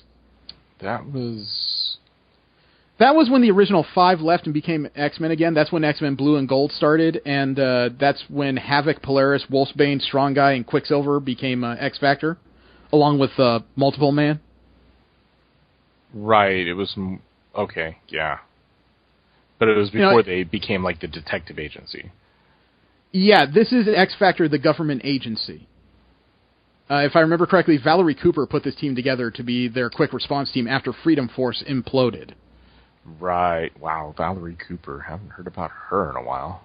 Yeah. Of course, we mentioned it before. Number 4 on this list of the 10 greatest X-Men teams of all time, according to Newsarama, the Outback team. What, dude? You know they were in there somewhere. The Outback team was a serious era for X-Men comics. You know, that's the era of Storm, Wolverine, Havoc, Colossus, Rogue, Psylocke, Dazzler, Longshot, Jubilee, Gambit, and Gateway. Although Gateway wasn't exactly a team really member. Part of the team. No, he just sat on that rock. It's still scary to think that's Bishop's grandfather, though. Yeah. Dude. Oh, no. That's Bishop's father? Is it father or grandfather? Must be grandfather, because isn't the father the new... No, it was his father. That's right. Gateway is Manifold's grandfather. Huh. That's right. Okay, I had it the other way around. Oh, no. I have it the other way around. Gateway is Manifold's father. Manifold is Bishop's father. That's how. There we go. Okay. Number 3 on this list is the First Class, the original 5. Cyclops, Marvel Girl, Beast, Angel, and Iceman. You know the first 5 had to be on there somewhere because they keep enduring. They keep coming back somehow. Yep. Whether we like it or not. Yeah, it's not really my favorite. Actually, my favorite ended up as number 2 on this. No, it's number 3 on this list. My favorite is number 3. The Astonishing X-Men period. That's the Joss Whedon era. Cyclops, Beast, Wolverine, Colossus, Kitty Pryde, Emma Frost, and Armor. You don't remember that? No, I don't think I was reading at that point. I should have you read it sometime, man. It's masterful writing. Quote, after Grant Morrison's groundbreaking run on New X-Men, Joss Whedon took the reins, launching Astonishing X-Men and bringing back the team's superhero roots while simplifying Morrison's trimmed-down roster even more. Keeping the X-Men involvement in the larger company crossovers to a minimum, Whedon focused on huge character moments, building on an already tense rivalry between Cyclops and Wolverine, and resurrecting Colossus, which also reunited him with Kitty Pryde, reforging a relationship that was once central to the X-Men. Whedon's run has been called a love letter to Kitty Pryde, and that may be true, but Astonishing X-Men was notable for giving no character short shrift, taking well-known relationships on the team in new directions, and leading directly to everything that came after for both the better and for worse, unquote. That was the one where Kitty Pryde got trapped in the space bullet. Yes. Okay. I remember hearing you were talking about that, but yeah, I was not reading at that point.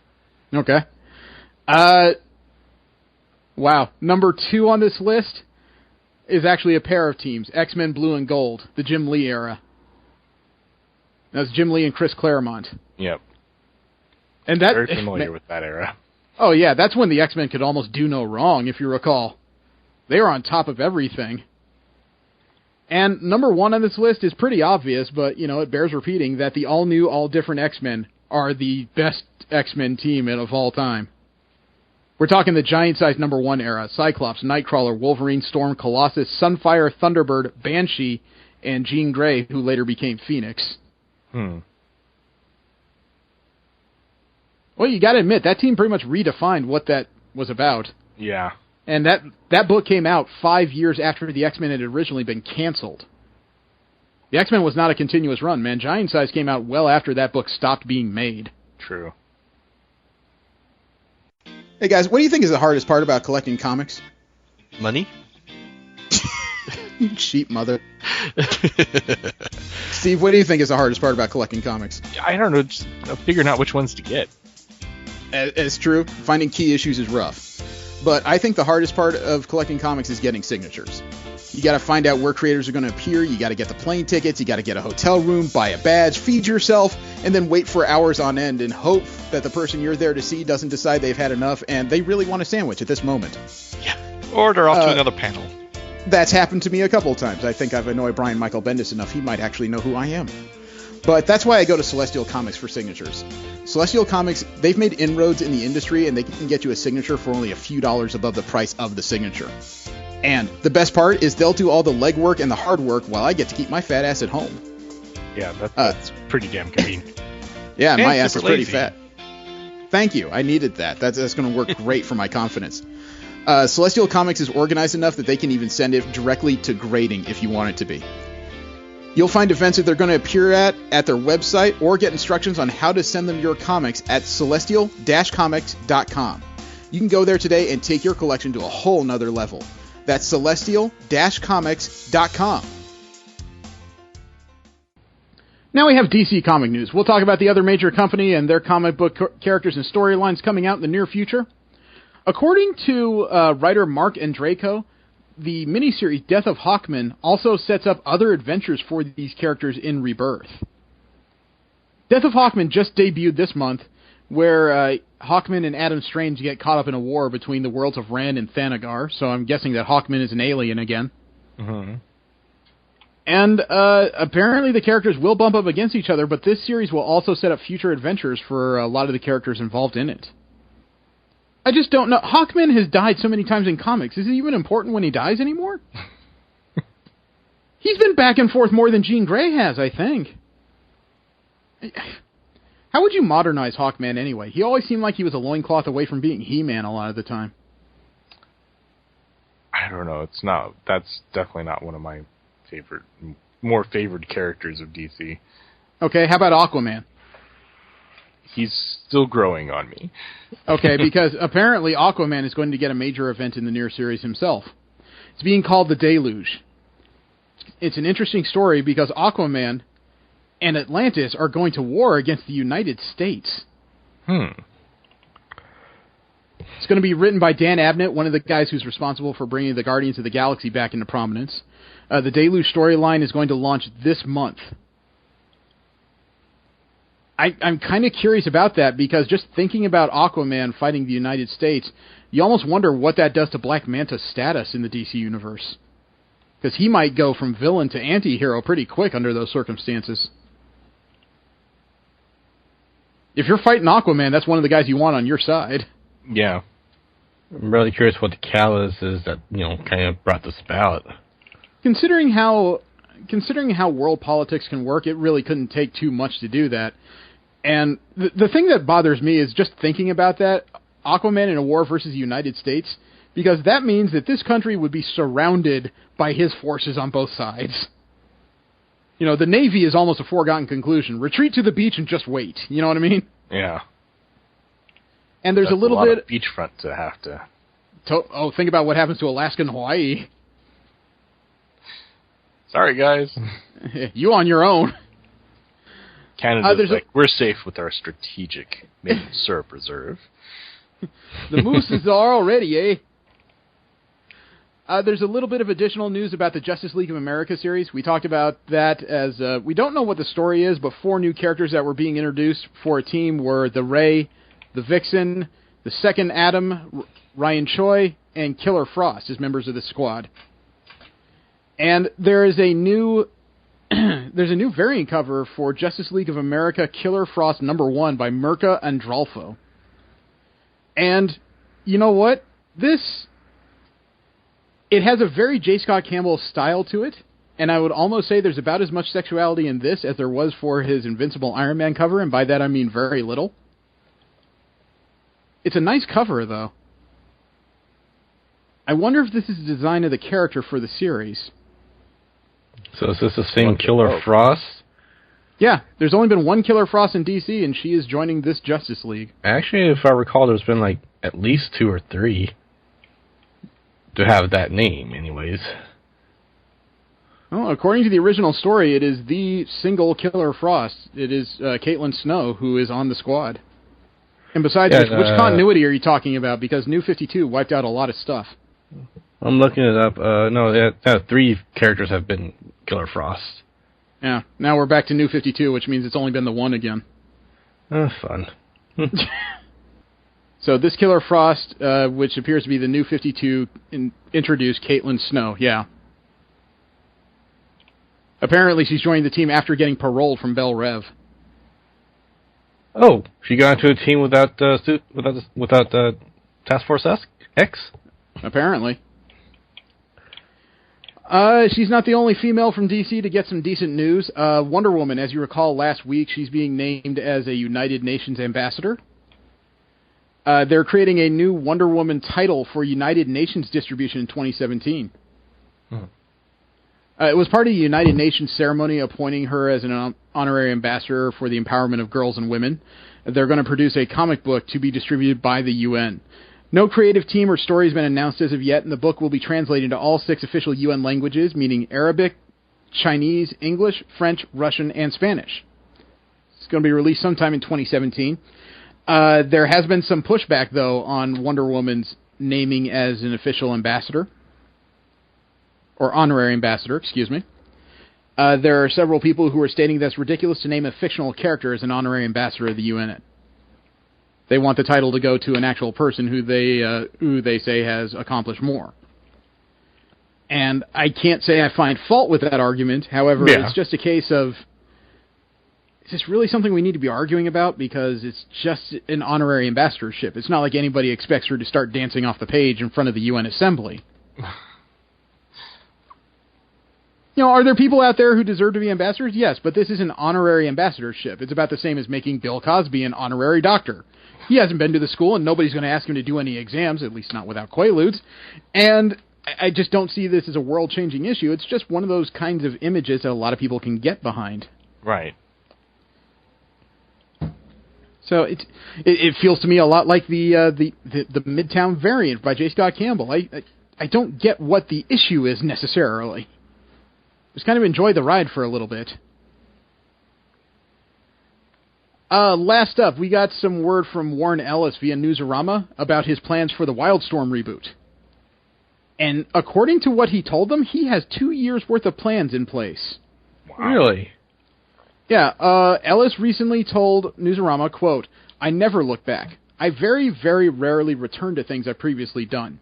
I've been thinking about that over the last winter. What you don't know, of course, is that I agreed to this job on February 1st after a long phone conversation with Jim Lee, and when this came up, not long after the new year, it tied right into what I've been thinking about during December. One of those weird synchronicities. I don't return to old grounds too much. I don't look back. I started asking myself if that had been dogmatic, binary thinking. And then this popped up, and I thought, well, here's a way to test the hypothesis," unquote. As you recall, Wildstorm was originally created in 1992 as part of the Image imprint. Yep. And Ellis has said that he's already written the first 6 issues of the new Wildstorm flagship title, The Wildstorm, with roughly 2 years' worth of the timeline mapped out. And he's got a plan. Well, he's also contracted with DC for the full 2 years. And he has a notion for where the 3rd year would go.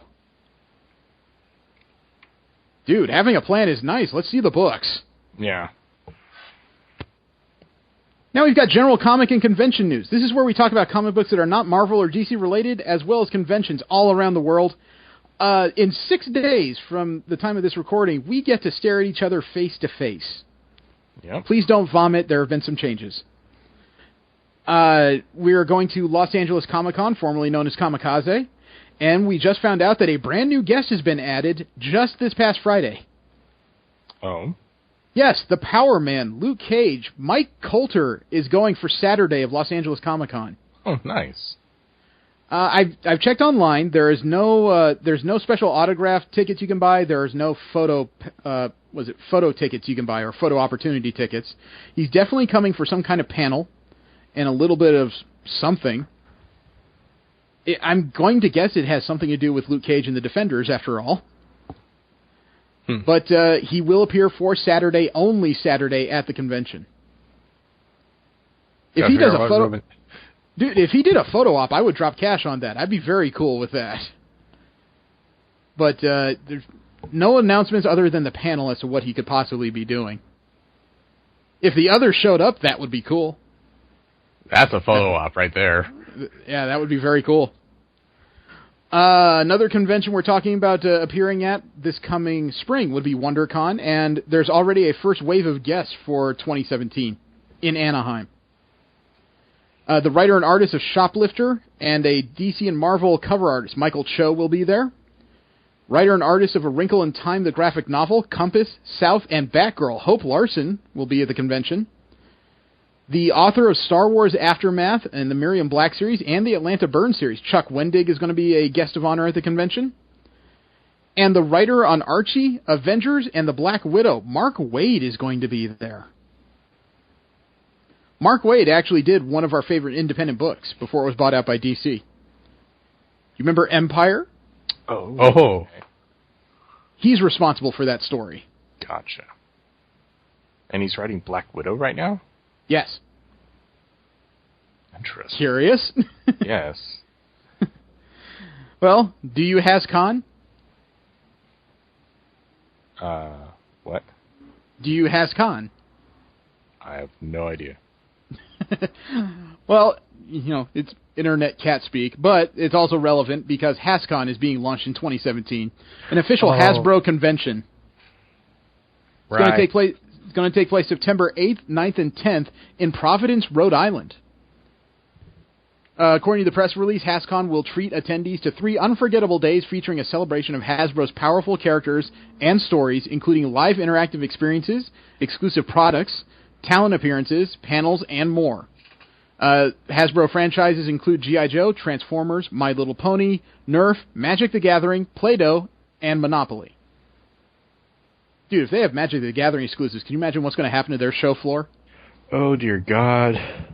It will get ugly very quickly, let alone this is a Hasbro convention, man. Yeah. You know there's going to be some exclusive hunters that are flying in just for the show. Hey, if it was local, I would be all for it, man. I'd be I would to see go what's coming. too, but I'm not going to fly across the country for this.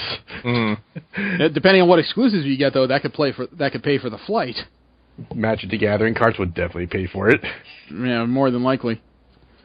Unfortunately, there's some sad news in the comic book world today. Steve Dillon died at the age of 54. Steve Dillon is best known for co-creating Preacher. He was the original artist on the series. He also did some character-defining runs for both Hellblazer and The Punisher. There are no details as to the cause of death as of yet. The news of his death actually just hit this morning. It started to appear on Twitter. Some of his personal friends, including Dillon's brother, Glenn, announced that he had passed away in New York City. Some of the more recent work he did was for the Hulk and Thunderbolt series. He did the Thunderbolt Ross version of the Thunderbolts with Deadpool, Elektra, and the Punisher. So that's a unique guy that's going to be missed in the comic book world. Yeah. On happier news, there's a new Harbinger Wars coming for Valiant Comics. Valiant is calling the next major adversary of their universe, Alexander Solomon, is going to lead directly to a new event called the Harbinger Wars 2. According to Valiant CEO and Chief Creative Officer Dinesh Shamdasani, wow, that was a mouthful, Shamdasani, quote, Harbinger has always been a franchise defined as much by its villains as by its heroes, and Harbinger Renegade is taking that original mission to a terrifying and captivating new place. As much as this story belongs to Chris, Pete, Faith, Torque, and the rest of Harbinger's beloved heroes, it will also be told in equal service to Alexander Solomon, a new counterpoint to the team's place in the Valiant universe, and an adversary that will utterly redefine their future. What happens in the opening issues of Harbinger Renegade will shape the next 2 years and beyond of Valiant storytelling as the forces and fractures behind Harbinger Wars 2 build towards an epic culmination unlike anything we've ever seen or attempted before, unquote. For those interested, Harbinger Renegades will come out as of November 16th with an oversized 40-page issue with a team of Raffer Roberts and Derek Robertson, Raul Allen, and Jose Allen Ripp on the book. There are no further details as to what the precise event of Harbinger Wars 2 is. That stokes my curiosity a bit. This next story, God, I wish V had more time, because I would love to get her reaction to this. There's a new IDW comic book for an ongoing Star Wars series. As you know, the new series is set in the Kelvinverse. It's called, what was it called? Star Trek Boldly Go. It's being done by Mike Johnston and Tony Shasteen. I would love to get her opinion on this, because according to the book, after the events of Star Trek Beyond, the Enterprise bridge crew is split up. Okay. James T. Kirk is the captain of the USS Endeavour, NCC 1805. And his best friend, Bones McCoy, took a job as a technician in his sick bay. Not the lead doctor, because there already was one assigned to the ship, but he agreed to a lesser role just to stay with Kirk. All right. So the crew's been entirely split up. They're the only ones I have an inference on because of the preview. The rest are not on the ship at all. No Spock, no Uhura, no Scotty. Not that weird alien that was following him around either. They're all in different places. Now I would like to know what the frick happened. Yeah. Last up in general comic news, Quarterly Comics will bring comic books to your mailbox. It's a new Loot Crate-style outfit launching this week. They're offering curated graphic novels at cover price with limited edition postcard prints. It's a digital shop being done by Vincent Iadevia in partnership with his local comic book shop, New York City's Mysterious Time Machine Comics. According to Iadeva, quote, each quarter will offer a graphic novel and package along with a limited edition 4x6 postcard print from that graphic novel's artist. The book sells for cover price and the print is a free edition.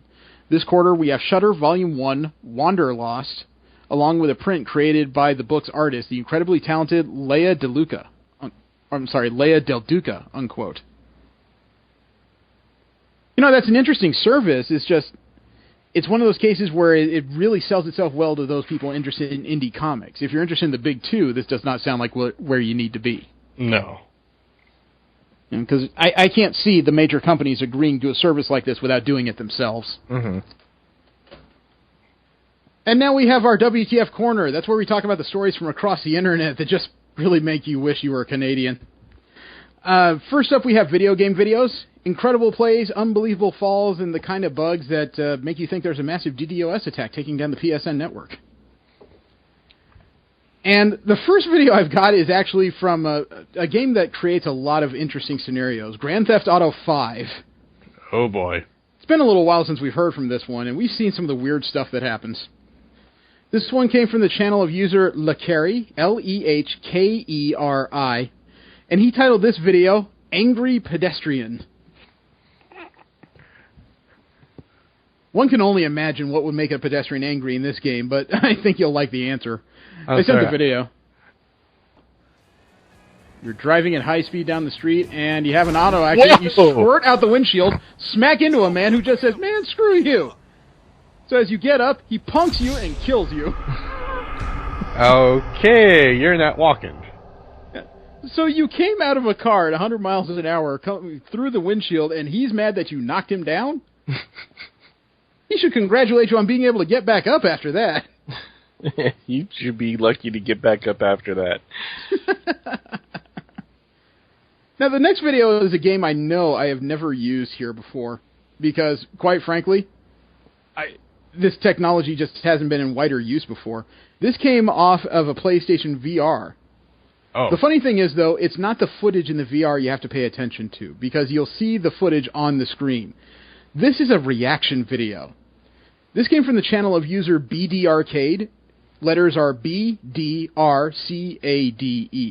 Somebody was taping him without his knowledge when he was trying out a shark demo on the PlayStation VR for the first time. Wait until you hear the squeaks coming out of this man's mouth. I sent the video.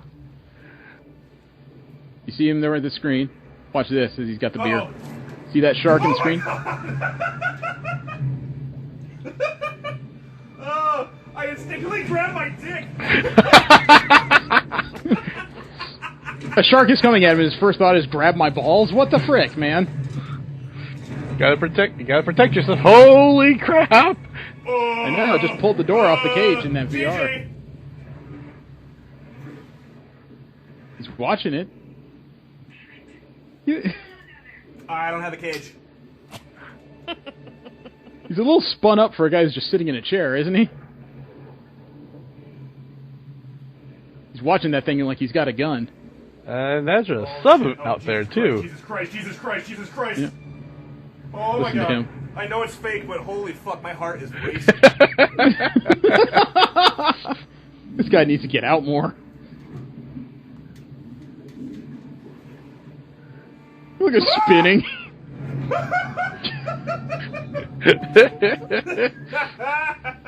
Oh my god, I can't wait to get hammered and play this.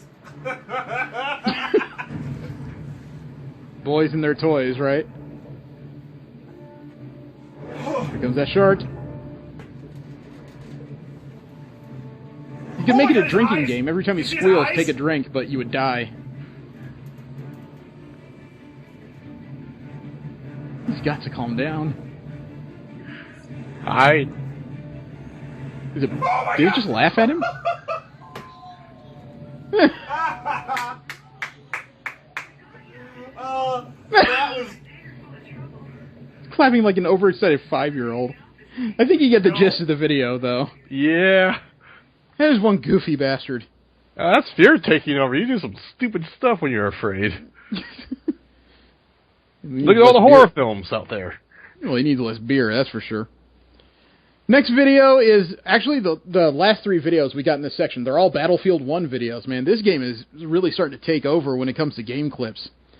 And would you like to see what it looks like when somebody knows what they're doing in the game for once? Sure. This video came from the channel of the user Artistic Hoovian. Awesome name, Artistic Hoovian. Okay. Must really be looking forward to Peter Capaldi. He titled this video, Close Quarters. I watched this video, man, and this guy would give Stallone a run for his money in the movies. I sent the video.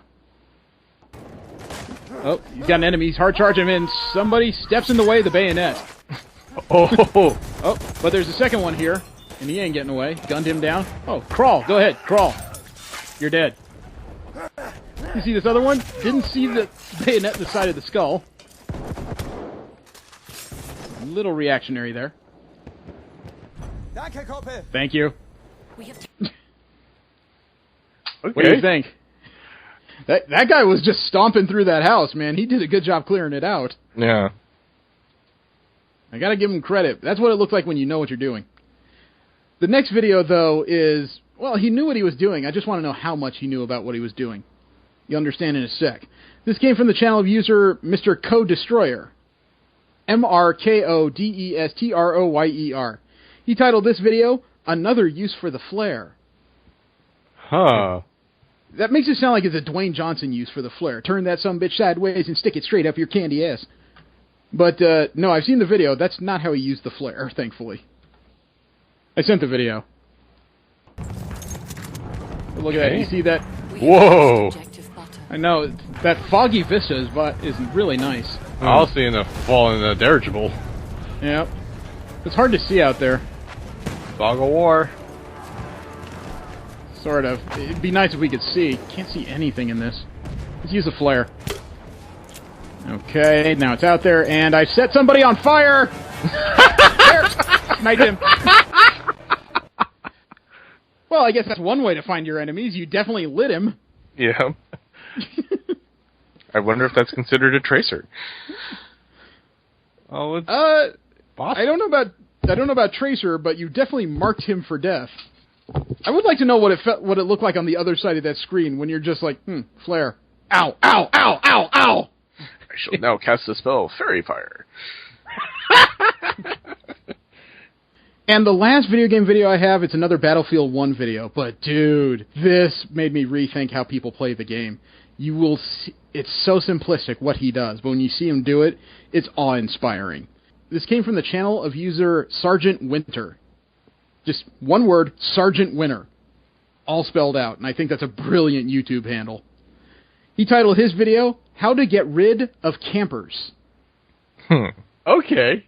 Isn't that always the bane of an FPS when people just stick in one place? It's hard, you can't see them initially and they just leap out and shoot you. That's the bane for any PvP. You know, the thing is, though... camping is specifically waiting at spawn points and taking them out. Yeah.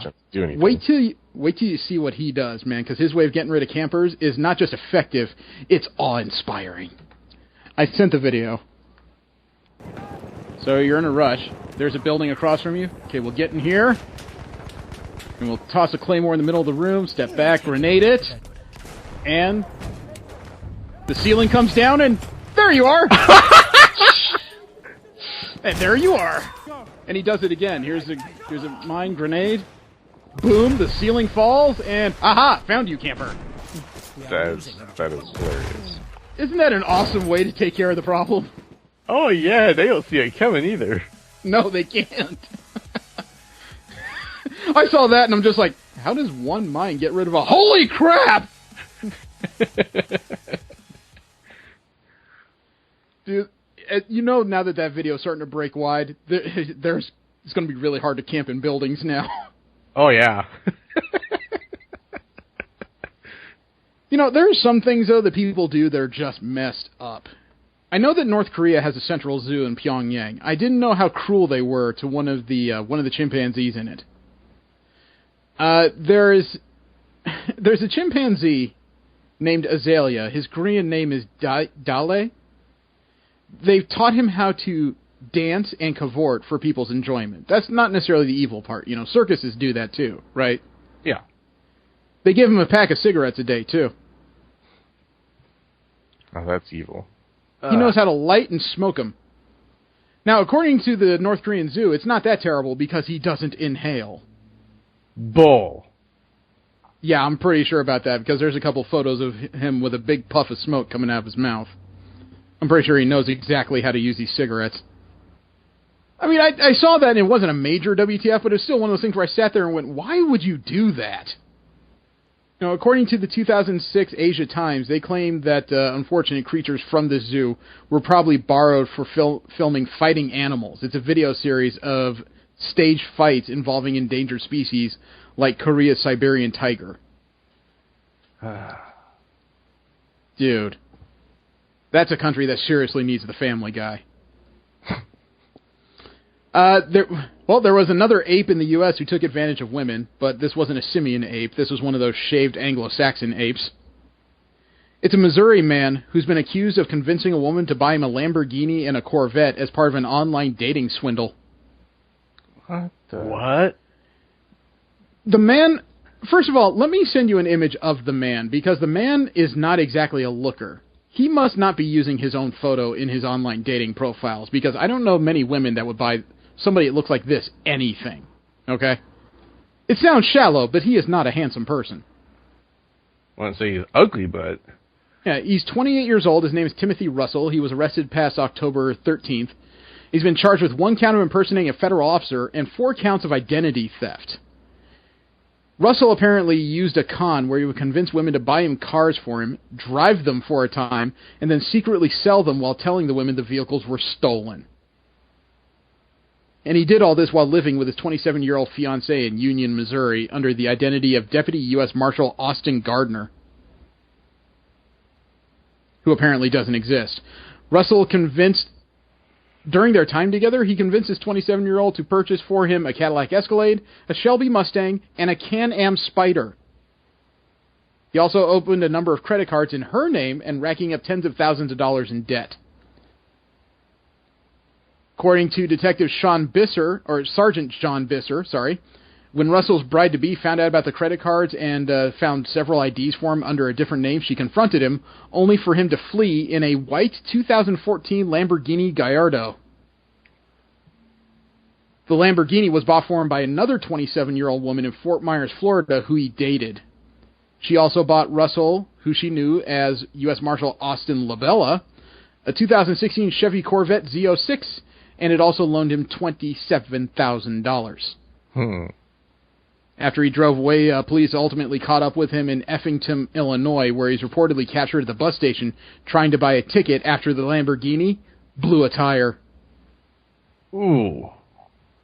Russell apparently met both of the women he swindled, as well as a third woman from Pennsylvania on the dating website Plenty of Fish. And if that's not ironic, I don't know what is. Plenty of Fish. That has such a double meaning under this story. Yes. Now, last week we talked about Japan and the man who was caught stealing 300 pairs of women's underwear, right? There's a lot of drafty butts in Japan. Although, judging by an older 2014 story, there might be even more drafty butts in China. There was a man in 2014 who was arrested. His name was Tan. He had been arrested for stealing over 2,000 pairs of pants and brassieres. Jeez. 2,000 pairs of both bras and panties this man had stolen. He had apparently crept into the houses of 750 of his neighbors. Oh, that is creepy. Isn't it, though? Also creepy, but partially hilarious, is how he was caught. Well, let me first say that he managed to get into these buildings because he apparently had a master key. Okay. He had a master key, so he was able to open a lot of locks without too much trouble. Nobody knows how he obtained the skeleton key at the time of the story. The victims probably didn't know that their underwears were stolen. They just probably thought it was missing. Because obviously nothing was ever broken into if he had a skeleton key. Now, the reason why he was found out was not because anybody searched his home. It's because his home couldn't take it anymore. He had apparently stashed all 2,000 pairs of pilfer bras and panties in a cavity above his bedroom ceiling. Huh. The ceiling collapsed under the weight of all this underwear. Wow. Was he on the bed when it happened? I don't know. I'm just trying to think of how sad of a statement that is when you're single and underwear comes raining from your ceiling. The images of all this stuff laid out is kind of frightening. Actually, it's totally frightening. Let alone, the police were nice enough to color coordinate all this stuff to the bras and panties that they were paired with, which is... They have too much time on their hands, really. Just a bit. There's one more Chinese sex story here, and this one is of a variety I think a lot of us can empathize with, but we haven't done. There was a hotel in China's Guangxi province, and in the early hours of the morning, several people in different rooms on a floor of this hotel were woken up, all by the activity going on in one room in this hotel. A man and a woman had apparently really gotten into what they were doing in that room, and were making a ton of noise, and refused to stop, to the point where there was a mob outside the room trying to tell them, "Stop doing that!" I guess they couldn't hear him. I guess they couldn't hear the mob above the screams of passion. So the mob broke down the door, dragged out the man, who they allowed to at least pull up his drawers, and beat the crap out of him. The woman managed to get dressed, and even though she tried to stop them, they didn't touch her, but they proceeded to continue to beat the crap out of him.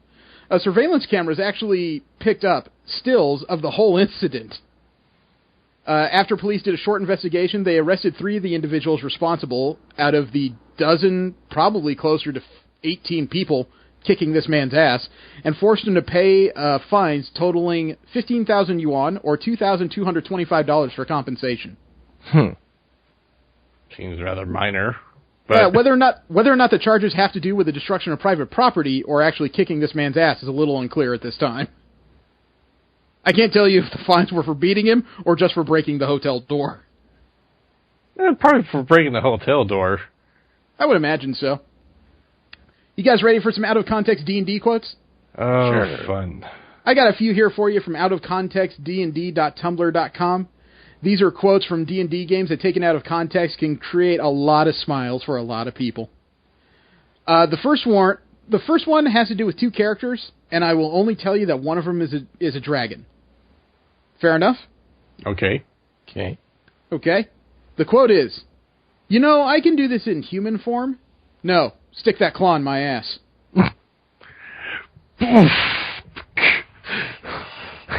Oh. Wow. Let that sink in for a moment. No! And the next quote has about as much attitude to it. It's a cleric. "I make a gesture that is in no way magical." Have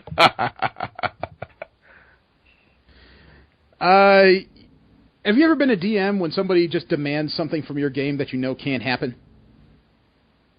Not yet. Well, this is in that vein, because somebody just used the quote, "Get us Danny DeVito for a blacksmith."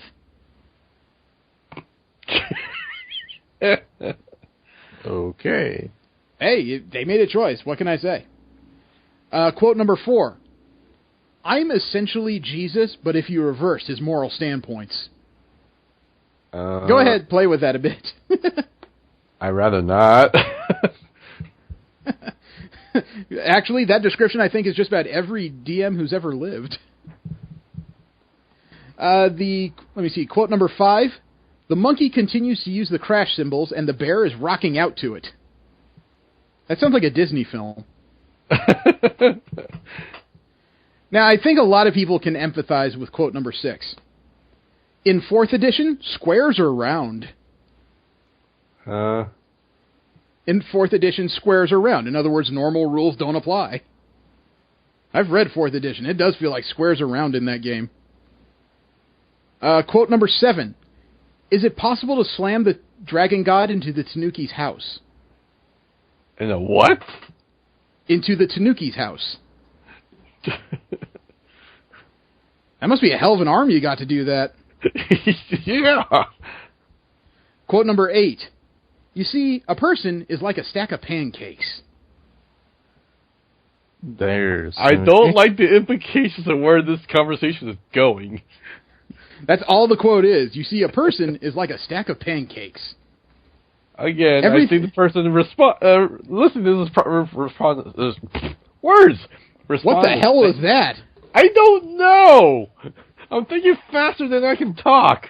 Well, I think he's right. A person is like a stack of pancakes, highly inedible until you use the strategic maple reserve. Quote number 9. Can I multi-class my badger into a therapy badger? I'm trying to imagine a ranger walking around with a badger on a leash. And quote number 10 is a lot like quote number 1. It touches you with just the tip, and you heal for 11.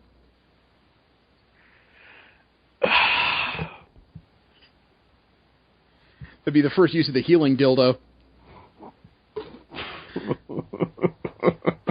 And actually, for WTF, I'm not ending with Out of Context D&D this week, because something came out on this week's episode of The Family Guy that I had to share. Do you remember what happened when the Christian Bale rant tape came out from the set of Terminator Salvation? Yeah. I do. I remember that happening in real life. I'm assuming we're talking about Family Guy. It did happen in real life, but the thing was, the week that came out, somehow Seth MacFarlane moved fast enough to recreate that tape as if Peter Griffin answered everything Christian Bale said. They only used it once on the show, and after that it was immediately edited out, probably because, Fox also had to deal with Christian Bale and Terminator Salvation, so they really didn't want to piss the man off on a regular basis. I don't know if this will happen to the next clip, because there was an infamous tape that was released in the last week of Donald Trump and Billy Bush on that stupid Access Across America tour bus from 2005. If you recall, this is the tape where Donald Trump claims he can just grab women and do whatever he wants because he's a celebrity. Well, Seth MacFarlane apparently moved fast again, because with this past week's episode of Family Guy, part of the episode had to do with Peter flashing back to the time he was on a bus with Donald Trump in 2005. They used the audio and video from that bus tour and inserted Peter Griffin's voice into it. You want to hear what it sounds like when Peter Griffin is good friends with Donald Trump? Sure. You will not believe how weird this gets. I sent the video. Hey, thanks for letting me ride on the bus with you. Hey, you want to have some locker room talk? I moved on her. Starts early, doesn't it? Whoa. That's not locker room talk. I meant like good play, good pass, like that kind of thing. I moved on her, and I failed. I'll admit it. Well, as long as you didn't try to her and she was single. I did try and she was married. Oh, you're awesome. Hey, you ever thought of being president? And I moved on her very heavily. In fact, I took her out furniture shopping. Sweet move. Was it Levitt's? She wanted to get some furniture. I said, I'll show you where they have some nice furniture. Levitt's. But I couldn't get there, and she was married. And all of a sudden, I see her. She's now got the big phony tits and everything. She's totally changed her look. Well, it is 2005. Everything's changing. Which reminds me, I have an idea for this thing called Twitter, where crazy people can bash ladies and minorities at 3 a.m. Jeez, your girl's hot as shit. In the purple. Oh, also Uber. I invented it, if you're listening to this in the future. I gotta use some Tic Tacs just in case I start kissing her. That's the cheapest breath mint. I thought you were a billionaire. You know, I'm automatically attracted to beautiful. I just start kissing them. It's like a magnet. You just kiss. I don't even wait. And when you're a star, they let you do it.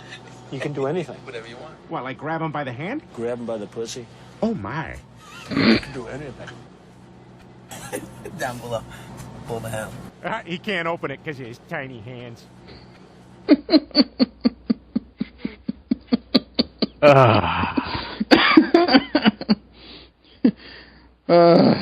There's an internet there's a video that needed levity, that was it. Yeah. I happen to think that the Weird Al one for the debate was pretty good. Oh, that was just something that I came across by complete accident. Ugh. The subject of this week is Luke Cage, episodes 1 through 3. The Netflix series was released on September 30th, 2016. Stars Mike Colter and... wow.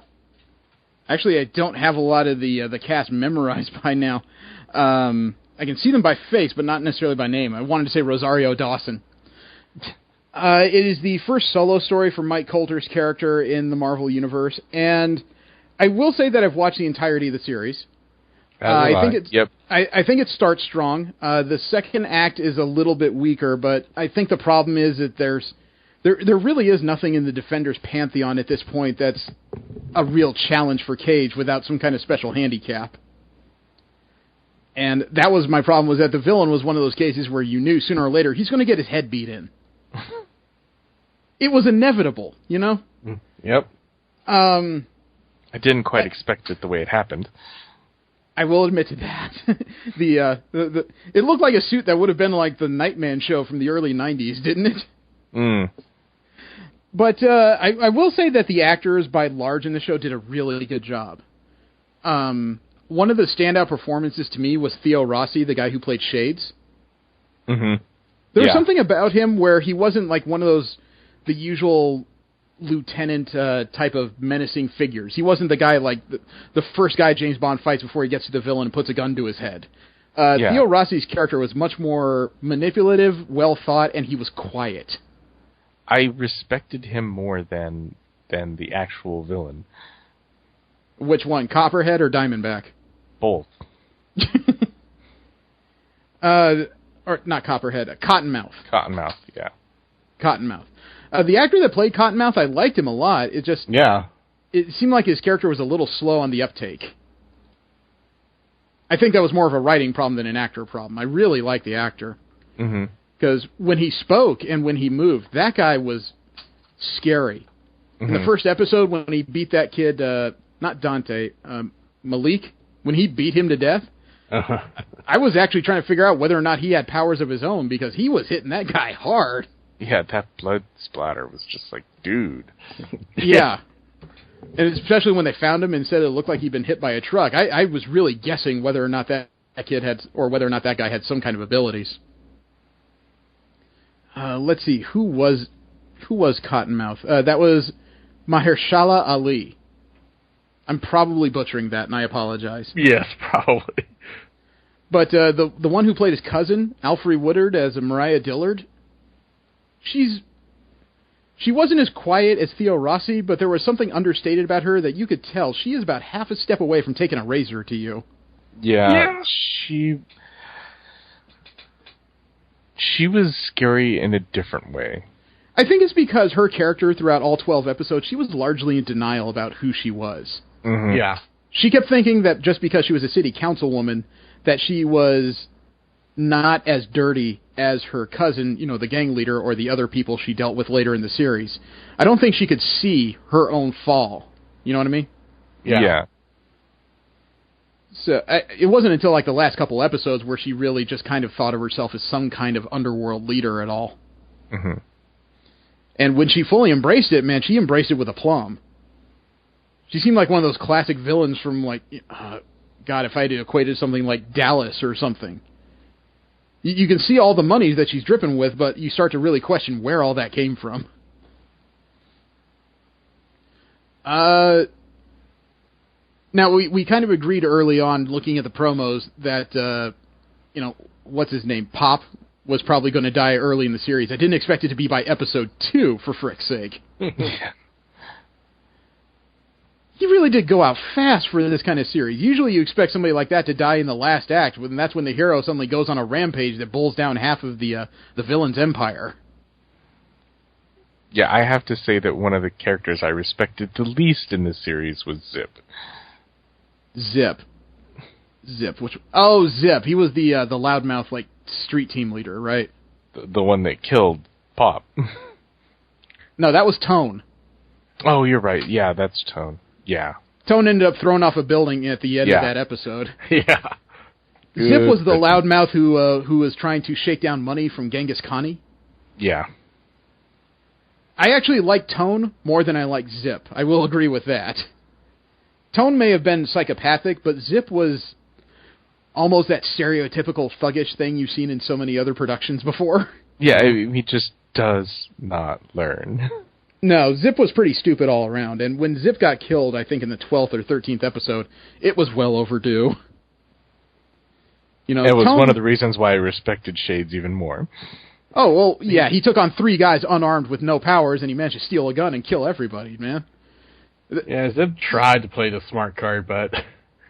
Well, that's another reason why Theo Rossi really did graze the character, because it's really... even with all the flashbacks to the prison stuff and how high he worked himself in Diamondback's empire, you just really didn't understand how he could have made it that far until he actually got his hands dirty, and then you're surprised that this is all he is. Mm. You know, I mean, he managed to work his way up to a lieutenant in Mariah's new gang, and he got there definitely by his own merit. Not by manipulation, necessarily, but because he is that dangerous. I almost don't see him as a lieutenant. I almost see him almost as a partner.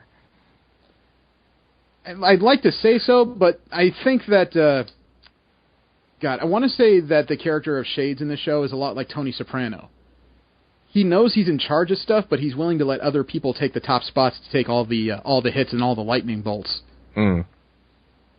It does keep him a step removed from the main target of whoever might be looking for Mariah or Cottonmouth, as it were. You know what I mean? Yeah. One of the actors who I think doesn't get enough credit for what he does was Ron Cephas Jones. He's the guy who played Bobby Fish in the series. The chess player in Pop's Barbershop. Yeah. Right. You see him in a lot of stuff, and he plays very consistently good characters, but you never hear his name at all. And he did help... he helped with a bit of exposition, but he also helped the narrative of the show. Mm-hmm. And it was a solid performance every time he was on it. You know, I thought from the first episode he was just going to be one of those hangabouts who spouts one-liners. Right. Holy crap, he was actually involved in the show. And his relationship with Turk, that was kind of... I haven't watched a lot of the Daredevil and whatnot, so Jesse was like, hey, isn't that guy? And I'm like, huh? And it took me a little while. Then I was like, oh, yeah, that guy. Yeah, Turk wasn't a major player in the Daredevil stuff, but he was around in a few episodes, enough to make an impression. Mm-hmm. Although, I guess I got to agree with a lot of what the critics said. One of the standouts, as far as their introduction in this show, had to be Simone Missick as Misty Knight. Yes. Yeah. She made a character who's been just a supporting character in Marvel Comics likable. I'm almost surprised she didn't get her own show, frankly. Because Misty Knight throughout this series is complicated. Yeah. Well, and her way of looking at pictures and everything, I was kind of going, does she have some kind of ability in this show? You thought she might have been like a psychometer or telepath or something. Yeah. But no, she's good at visualization. Are you okay today? Because that tongue seems to be just tripping you up. I know. Okay, calm down. No, her character arc through the series was real interesting. You can see that moment where it looks like she's losing her, not her objectivity, her faith, I guess you can say, in law enforcement. As much as she wants to help people, it's not helping her cause. Yeah, I don't think it's really recovered either. It's kind of tanked and it's just staying there. Yeah. Rosario Dawson reappeared as Claire Temple for the third time in the series, and she did her usual bang-up job. Her romantic connection to Mike Coulter later in the series, did not necessarily see that coming. No. But I guess you guys noticed at the end when she picked up the flyer tab for Connie Wing. Who? Colleen Wing. She at her last scene in the last episode of Cage. I remember her picking the thing off, but I couldn't read what that was. Oh, I read it pretty quickly, even though I saw it on a phone screen. She picked up a tab to a martial arts school run by a Miss Colleen Wing. That was the name on the flyer. Okay. Colleen Wing is one half of the Daughters of the Dragon. Do you know what that is? Nope. Okay. You know who He-Man is, right? And eventually they had its spin-off kind of sub-character in the form of She-Ra, right? Yeah. Yeah. Okay. The Daughters of the Dragon are the same kind of thing to the Heroes for Hire. When Luke Cage and Iron Fist really formed their partnership and started selling their services to make some money as superheroes, they eventually met two women who were a lot like them, but somewhat different. You know, they met Misty Knight, the police detective who eventually became a private detective. They also met a martial artist named Colleen Wing, a young lady with a sword who had a nasty attitude but was an expert in Wing Chun. And now Rosario Dawson's character is signing up for martial arts classes with Colleen Wing. Okay. So I think you can see why I saw that and just said, and there's Iron Fist. Well, especially with the way that she kept going, I know a lawyer, and the way that it ended, I was just like, yep, there's the connection there. Well, that's the connection to Daredevil, at least. Right. But Colleen Wing, who's already been confirmed to be a character in the Iron Fist series, I saw that and just said, well, that's how Claire Temple's getting involved with that superhero now.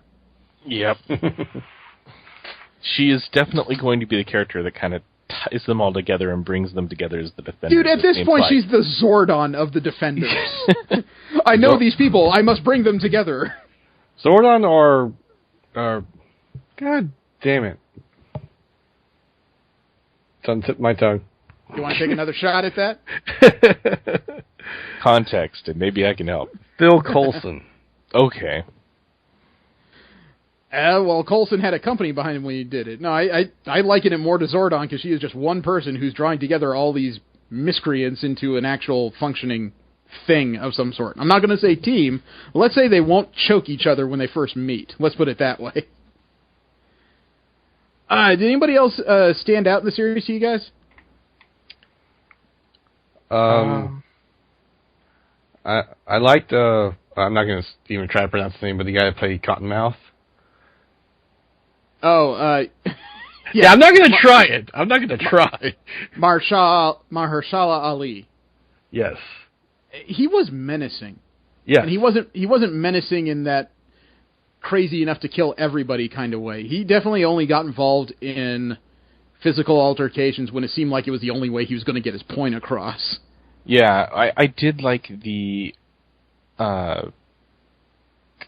just the way that they gave him, he could have been something else. When you actually saw his backstory, yeah, his backstory was sad. Damn. Yeah, but how ironic was it that they gave you his backstory the exact same time they killed the character?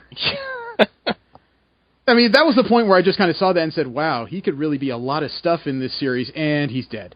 Yeah, and then of course, there was Mama Mabel, and I was just sitting there watching her prune those flowers, and I'm just like, oh damn. Yeah. Yeah. I didn't expect. That was one thing that kind of caught me off guard. There's a couple sections where this series gets really graphic. Yeah. And it's surprisingly fast how it happens. It doesn't let you linger over it like a lot of movies or TV series. They threaten to cut it off, and they give you a lot of time to just kind of steel yourself before you see bone in this show. No, she's just talking to the guy, and next thing you know, mid-sentence, it's snip. Yep.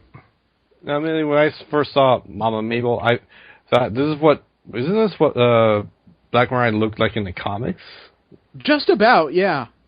I thought it was a nice nod.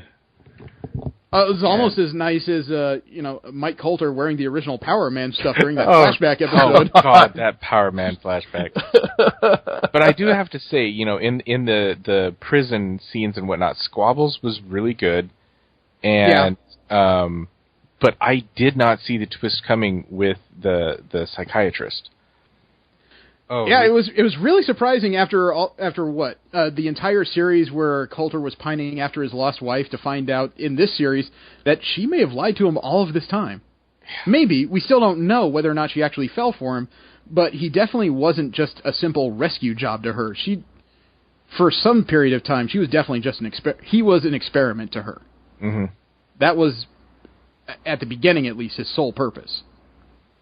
It kind of makes me wonder, his survival, did that really kind of turn the trick for her?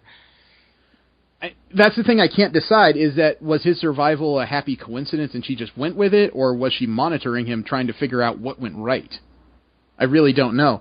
The fact that she broke all of her connections with that doctor who was running the prison project makes me question her loyalty to the company. Yeah, but in the end, he's been in a lot of things too, and I think he did a good job.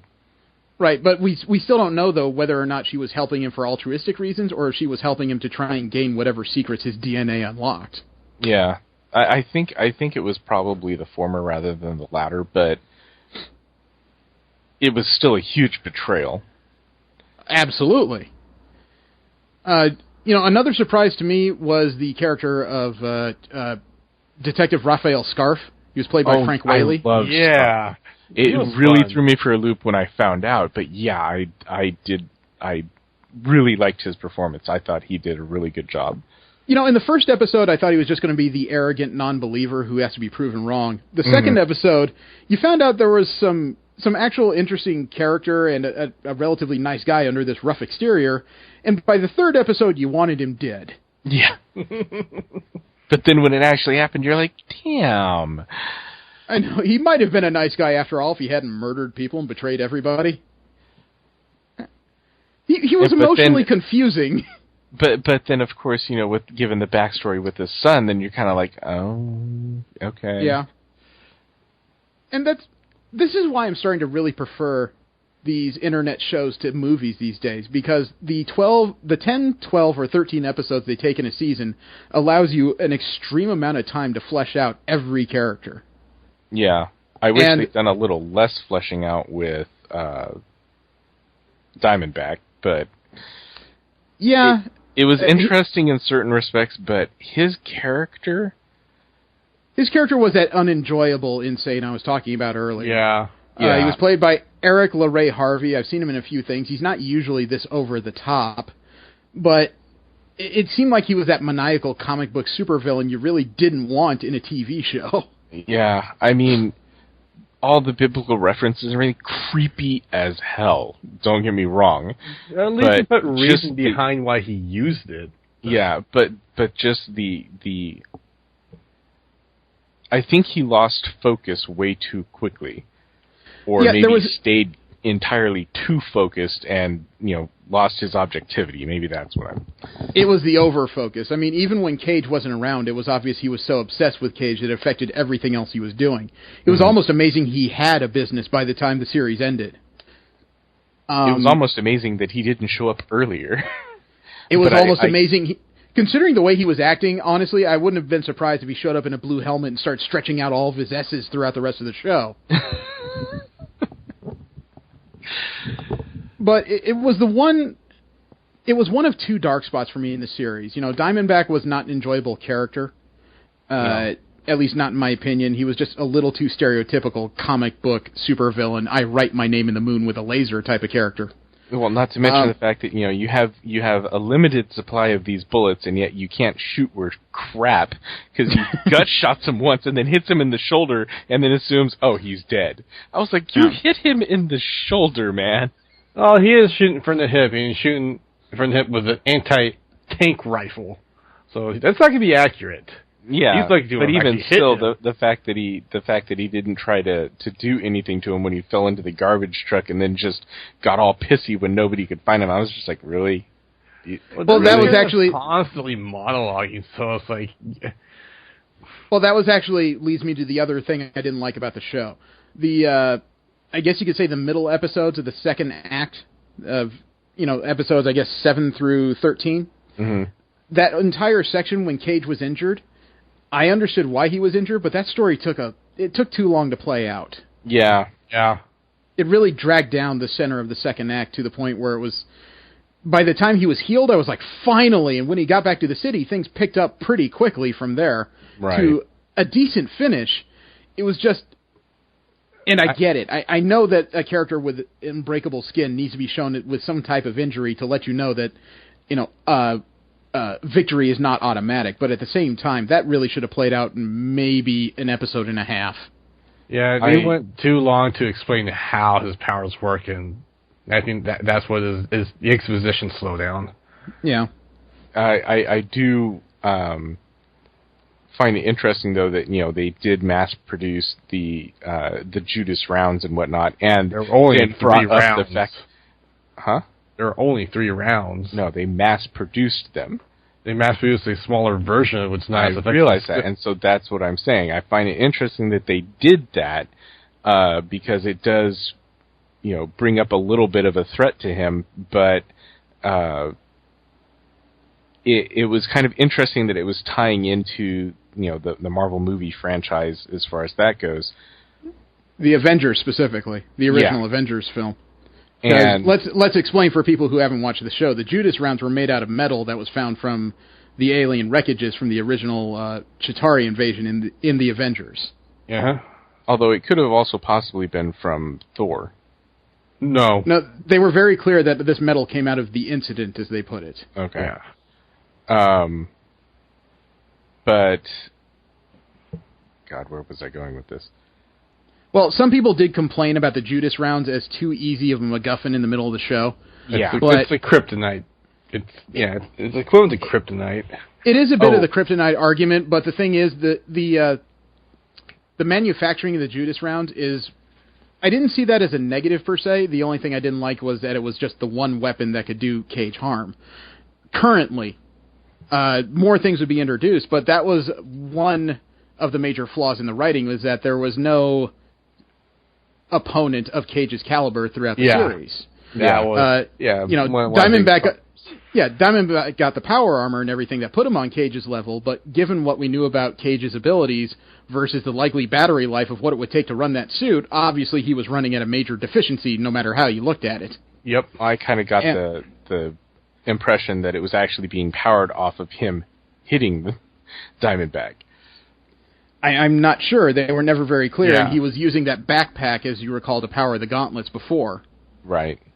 But the thing is, though, is that I understood the need for the Judas bullets. I mean, even without the character's roots through the show, it's pretty obvious that they were going to have to develop something like that, because at this point there is no shield, and there's no way for the local law enforcement to defend themselves from anything extra normal. They were going to develop something like this regardless. I am glad that they didn't develop its own superhuman unit as of yet. That would have been awfully fast. Yeah.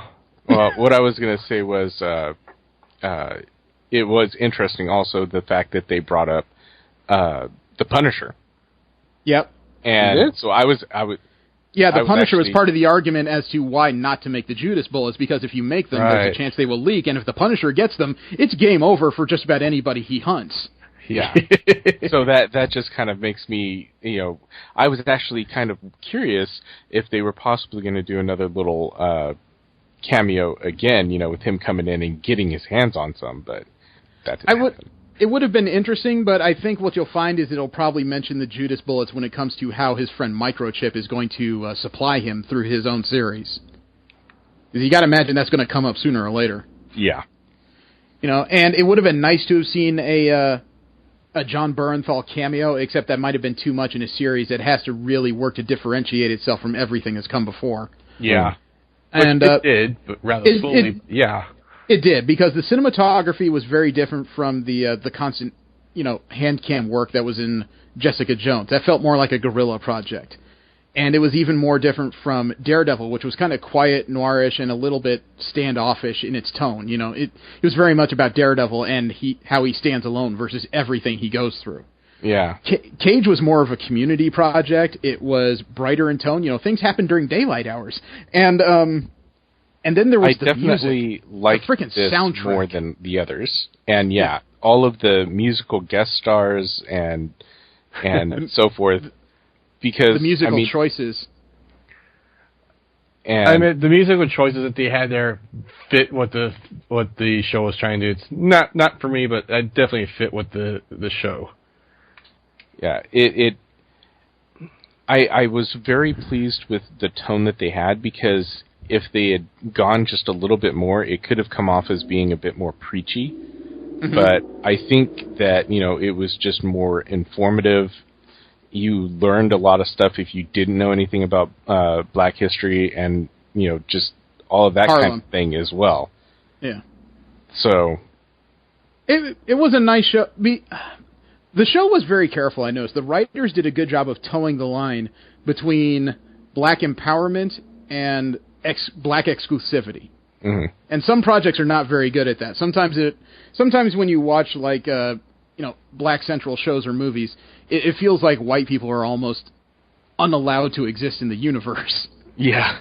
And this show managed to empower the black identity without making it solely what the show was about. The show was about community, I think. Mm-hmm. Yes. Because that was Cage's primary mission once he got started, was rescuing Harlem from these bad people, not so he could take it over or call it his own or make a home out of it, but just because there were bad people doing bad things who just plain needed to stop so that other people could do whatever it is they do. Mm-hmm. And the other thing that differentiated Cage from the prior shows, very majorly, was that Cage is the first one to operate completely in the open. Yeah, by the fourth episode, he introduced himself to the world, and he stopped hiding. Yeah, everyone knows him. Yeah, and I love the fight choreography in the show. I mean, like I said, there's really nobody in this place on Cage's level, so a lot of the fight choreography was him either tossing people or slapping them in the forehead to knock them out with his strength. Yeah, I love that. It was just kind of like a finger tap, just down, like down. back dead. In that 12th episode, when he stopped the bodega robbery with Method Man, and he just flicked that dude with 2 fingers in the face and put him in the rack, I nearly laughed myself stupid. And he did that right when he snagged the phone out of his hand and just went flick and started dialing. Your phone, fool! Your phone. How many people do you think are walk around as Luke Cage with those bullet hole ridden hoodies? Dude, screw that, because Method Man made that scene. When they swapped hoodies, how happy he looked when he was sticking his fingers through those bullet holes, like he was a kid or something. The whole radio interview afterwards, I thought that was pretty good. Oh, yeah. It was an awesome scene, man. And yeah, Bulletproof Love, the single Method Man made for this show, that was awesome. Mm-hmm. That is a superhero anthem right there. The other thing I've noticed, though, is these Netflix series, Daredevil, Jones, and Cage. Have you noticed how these shows are color-coded, more or less? Yeah. Daredevil, if you watch the backgrounds, there's a lot of reds. Jessica Jones, a lot of purples. And Cage, gold was everywhere. Yeah. So what would you imagine for Iron Fist? Iron Fist, green. Green, yeah, I was thinking that. Because they already took gold. I would almost say gold for Iron Fist, but since they took gold for Cage, then yeah, it's got to be green.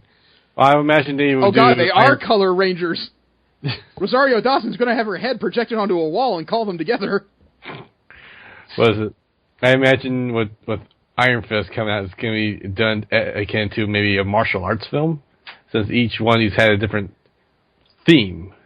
Well, it depends on what you mean by martial arts film. Do you mean like a Steven Seagal martial arts film where it's eye roll, or do you mean like the old Jet Li films? Jet Li. I can't say for sure what the feel is going to be because it's got to be modern. Luke Cage was made originally as a hero that was a take on blaxploitation, and he acted a lot like one until his subsequent reinventions. I don't think they're going to go martial arts movie route with Iron Fist just because of how much controversy people have tried to drum up already by the character not being cast by an Asian male. I think you want to avoid that. It would be interesting if they run it somewhat like Kung Fu. That'd be interesting to you. I would have to back out. No, but the series did not flow as well as Daredevil or Jones. No. But I think that Mike Colter is a more enjoyable hero because he didn't hide near as much as the others. He wanted to. He wanted to, but once he was motivated and once his secret was out, that was it.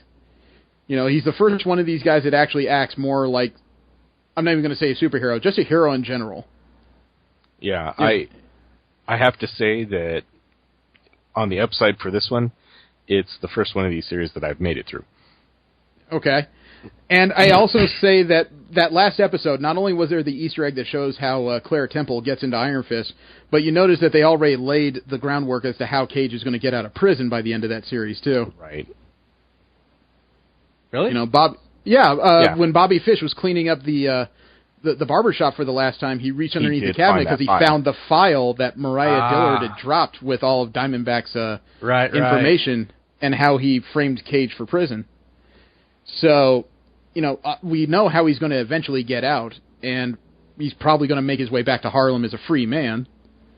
Although they're probably going to explain the time difference because he would have to do a little bit of time. I think the mandatory is 6 months for breaking out of prison. Even if he's exonerated, he did commit a crime technically by breaking out of prison. Right. Although he was experimented on illegally. Yeah, but how would you prove that at this point? Yeah, true. Well, they still have the files. Although that was kind of one of the oh shit moments for me was when you see the doctor actually working on Diamondback. I was just like, crap. Oh man. Yeah. Oh, remember last week we found out that what's her name? God damn it! Who's the villain in the Defenders? Sigourney Weaver. Yeah. Right. We found out that Sigourney Weaver is an unnamed character that said that that is named to be the main villain in the Defenders, but she's not going to be powered. They did mention that she will have a heavyweight working for her. How much you want to bet Diamondback is going to be that heavyweight now? Well, because it makes you question who is behind running Seagate. Well, Seagate wasn't necessarily who you need to find out. You need to find out who is running that doctor's program.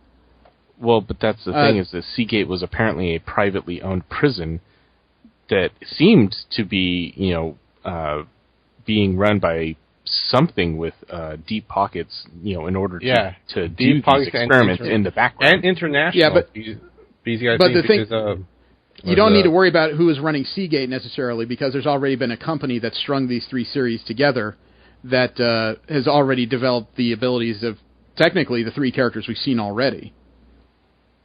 Because Jesse nailed it the last time we talked about these series. The company that was driving around the industrial waste that hit Matt Murdock is the same company that experimented on Jessica Jones in her younger years, and apparently is the same one that experimented on Cage in his later years.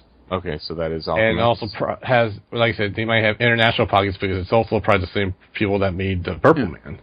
Yeah, I believe it's Alchemax, just based on what little I can guess. However, they've named that even though it's the same corporation behind all this, the problem is the companies that have been named in each of these series are all different because they're all they're all companies run by the same shell. We don't know what the shell is yet. It makes me wonder if Danny Rand's company was a competitor or something that they wanted to bump off, and that maybe... for all we know, the Rand Corporation could be a subsidiary of this company. He could be deeper in this than any of them. So we won't know until it happens. Yeah. Given the way the results of some of these experiments, it seems like it's a company that's trying to replicate what happened with Captain America, basically Super Soldier, all over again. Well, they're not looking for a better soldier, though.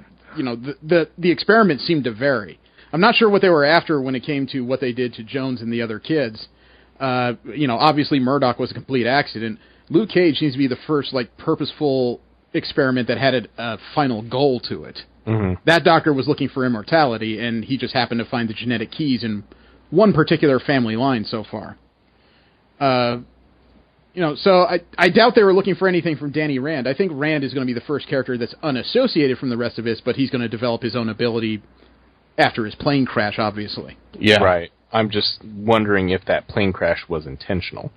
It's always intentional. Danny Rand's parents were killed in the comic books.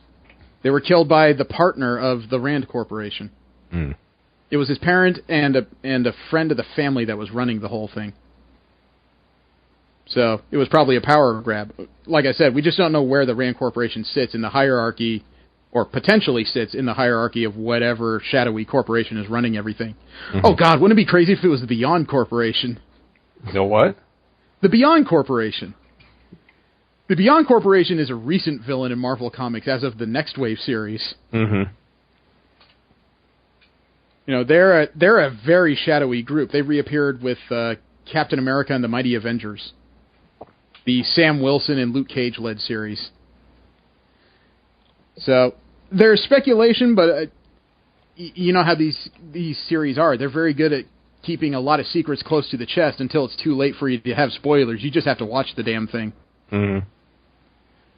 Anything else we need to go over? Because I would say this series, It slugs during episodes, I want to say 8 through 10, but other than that, it runs pretty well. Yeah. 8 through 10? No. I guess it's actually 7 through 9 is when he's injured. That's the injury and the subsequent experimentation arc. I almost wonder if that experiment was going to add more power to his punches, but it looks like it didn't work that way. No, just fully healed him. Which I thought was kind of... that was one disconnect that I had, because she sits there and pulls the shrapnel out of his shoulder, but never addresses the wound in his abdomen. Yeah. And it was only 3 pieces. I was like, wait. I noticed that myself. She never actually dug into his gut. Apparently, the keystone is in his shoulder. Yeah. It's like Simpson's hair. You know, it's the one point where you that hit him. is the more recent injury, but actually you would want to go after the gut, because that's the older one. They've been digging in further. Okay, whatever. You didn't see her dig in with her finger and pull that out real quick. I kept expecting him every time he spat out blood to actually spit up some of the pieces. I was not expecting them to have to go and do all of that. That would be very comic booky if he did that.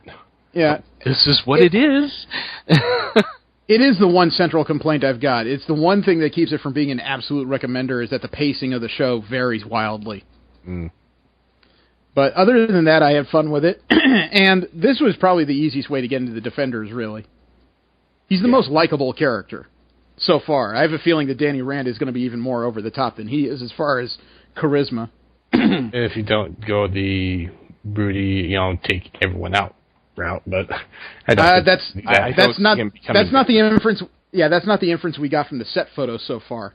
Besides, not to mention the fact that this is a child that suffered loss and everything else, but then he got all the Zen Buddhist teachings and everything on top. I don't expect him to be. Well, you got to remember, Steve, the first photos we saw of Finn Jones as Danny Rand was him without shoes and a poncho dancing down a street in New York. Right. So I have a feeling they're not going to want him to be broody, especially since you don't want him and Charlie Cox to get into a broody contest. No. That would not make for an interesting character dynamic. Anything else you guys want to add? Because, like I said, the series is positive. It's got a couple things I don't like about it, but it's not enough to make me say this show is not worth the time.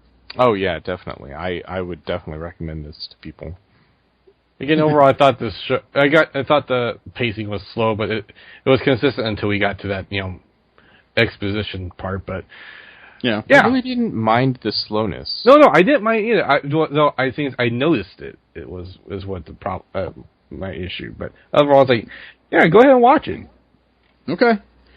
Well, I don't have a plan for next week because we're going to be at Los Angeles Comic-Con. We got lots of work to do already. So we will gather what stories we got and see how much conversation we want to have. I do have work for you guys over the next 4 weeks. Okay. This is a project I want to have finished by the time we get together for Great American Comic-Con. And I think it's a project you're going to both enjoy and despise. Okay. Are you finishing that reading? What are you talking about? The Deadpool reading? No. No, okay. No, we still need a woman to work with, and we don't, I don't know of anybody as of yet that's available. No, I got something completely different for you guys, and it's going to require you to do some research. For some reason, I got it into my mind to try and put together a list of entrance music for different comic characters. As if you're in the middle of a battlefield, the streets are getting destroyed, villains are everywhere, and then you hear that one bump of music that tells you you're about to get your ass whooped. Or, you could juxtapose it and say, what if Booster Gold was a member of Monday Night Raw? Whichever way you want to piece it together in your mind. But I want to challenge you guys to put together a list of, let's say, 10 characters and songs you think would make good entrance music for them. I'm not going to put really hard for me. I'm not going to put limitations on you. I'm not going to put limitations on you to say it can only be wrestlers' entrance music that you use. It can be any piece of music, whether it be an existing entrance music or one you think would make a good one. But I'd like to see you put together a list of 10 characters. Pick which 10, and they can be teams, singles, groups. I don't care. And then a corresponding song that would make entrance music. You just talking about superpower comic book characters, or they got to be heroes? I'm just talking about comic book characters. I didn't say whether they had to be heroes or villains. All right. So just pick 10 characters, find music you think would make a good entrance for them. Oh, maybe you'll find hard. Maybe you'll find the next Bulletproof Love. This is going to be hard. All right. Thank you for tuning in. I invite you guys to roll with us again next week. We will be at Los Angeles Comic-Con, formerly known as Kamikaze. And now that we found out, maybe we'll find ourselves a couple minutes with Mike Coulter. That would be awesome. That would be cool. Thank you very much. Have a great one. I am Jeremy. Steve. And Jesse. Don't jerk and drive. If you see us in Los Angeles, please say hi. Take care.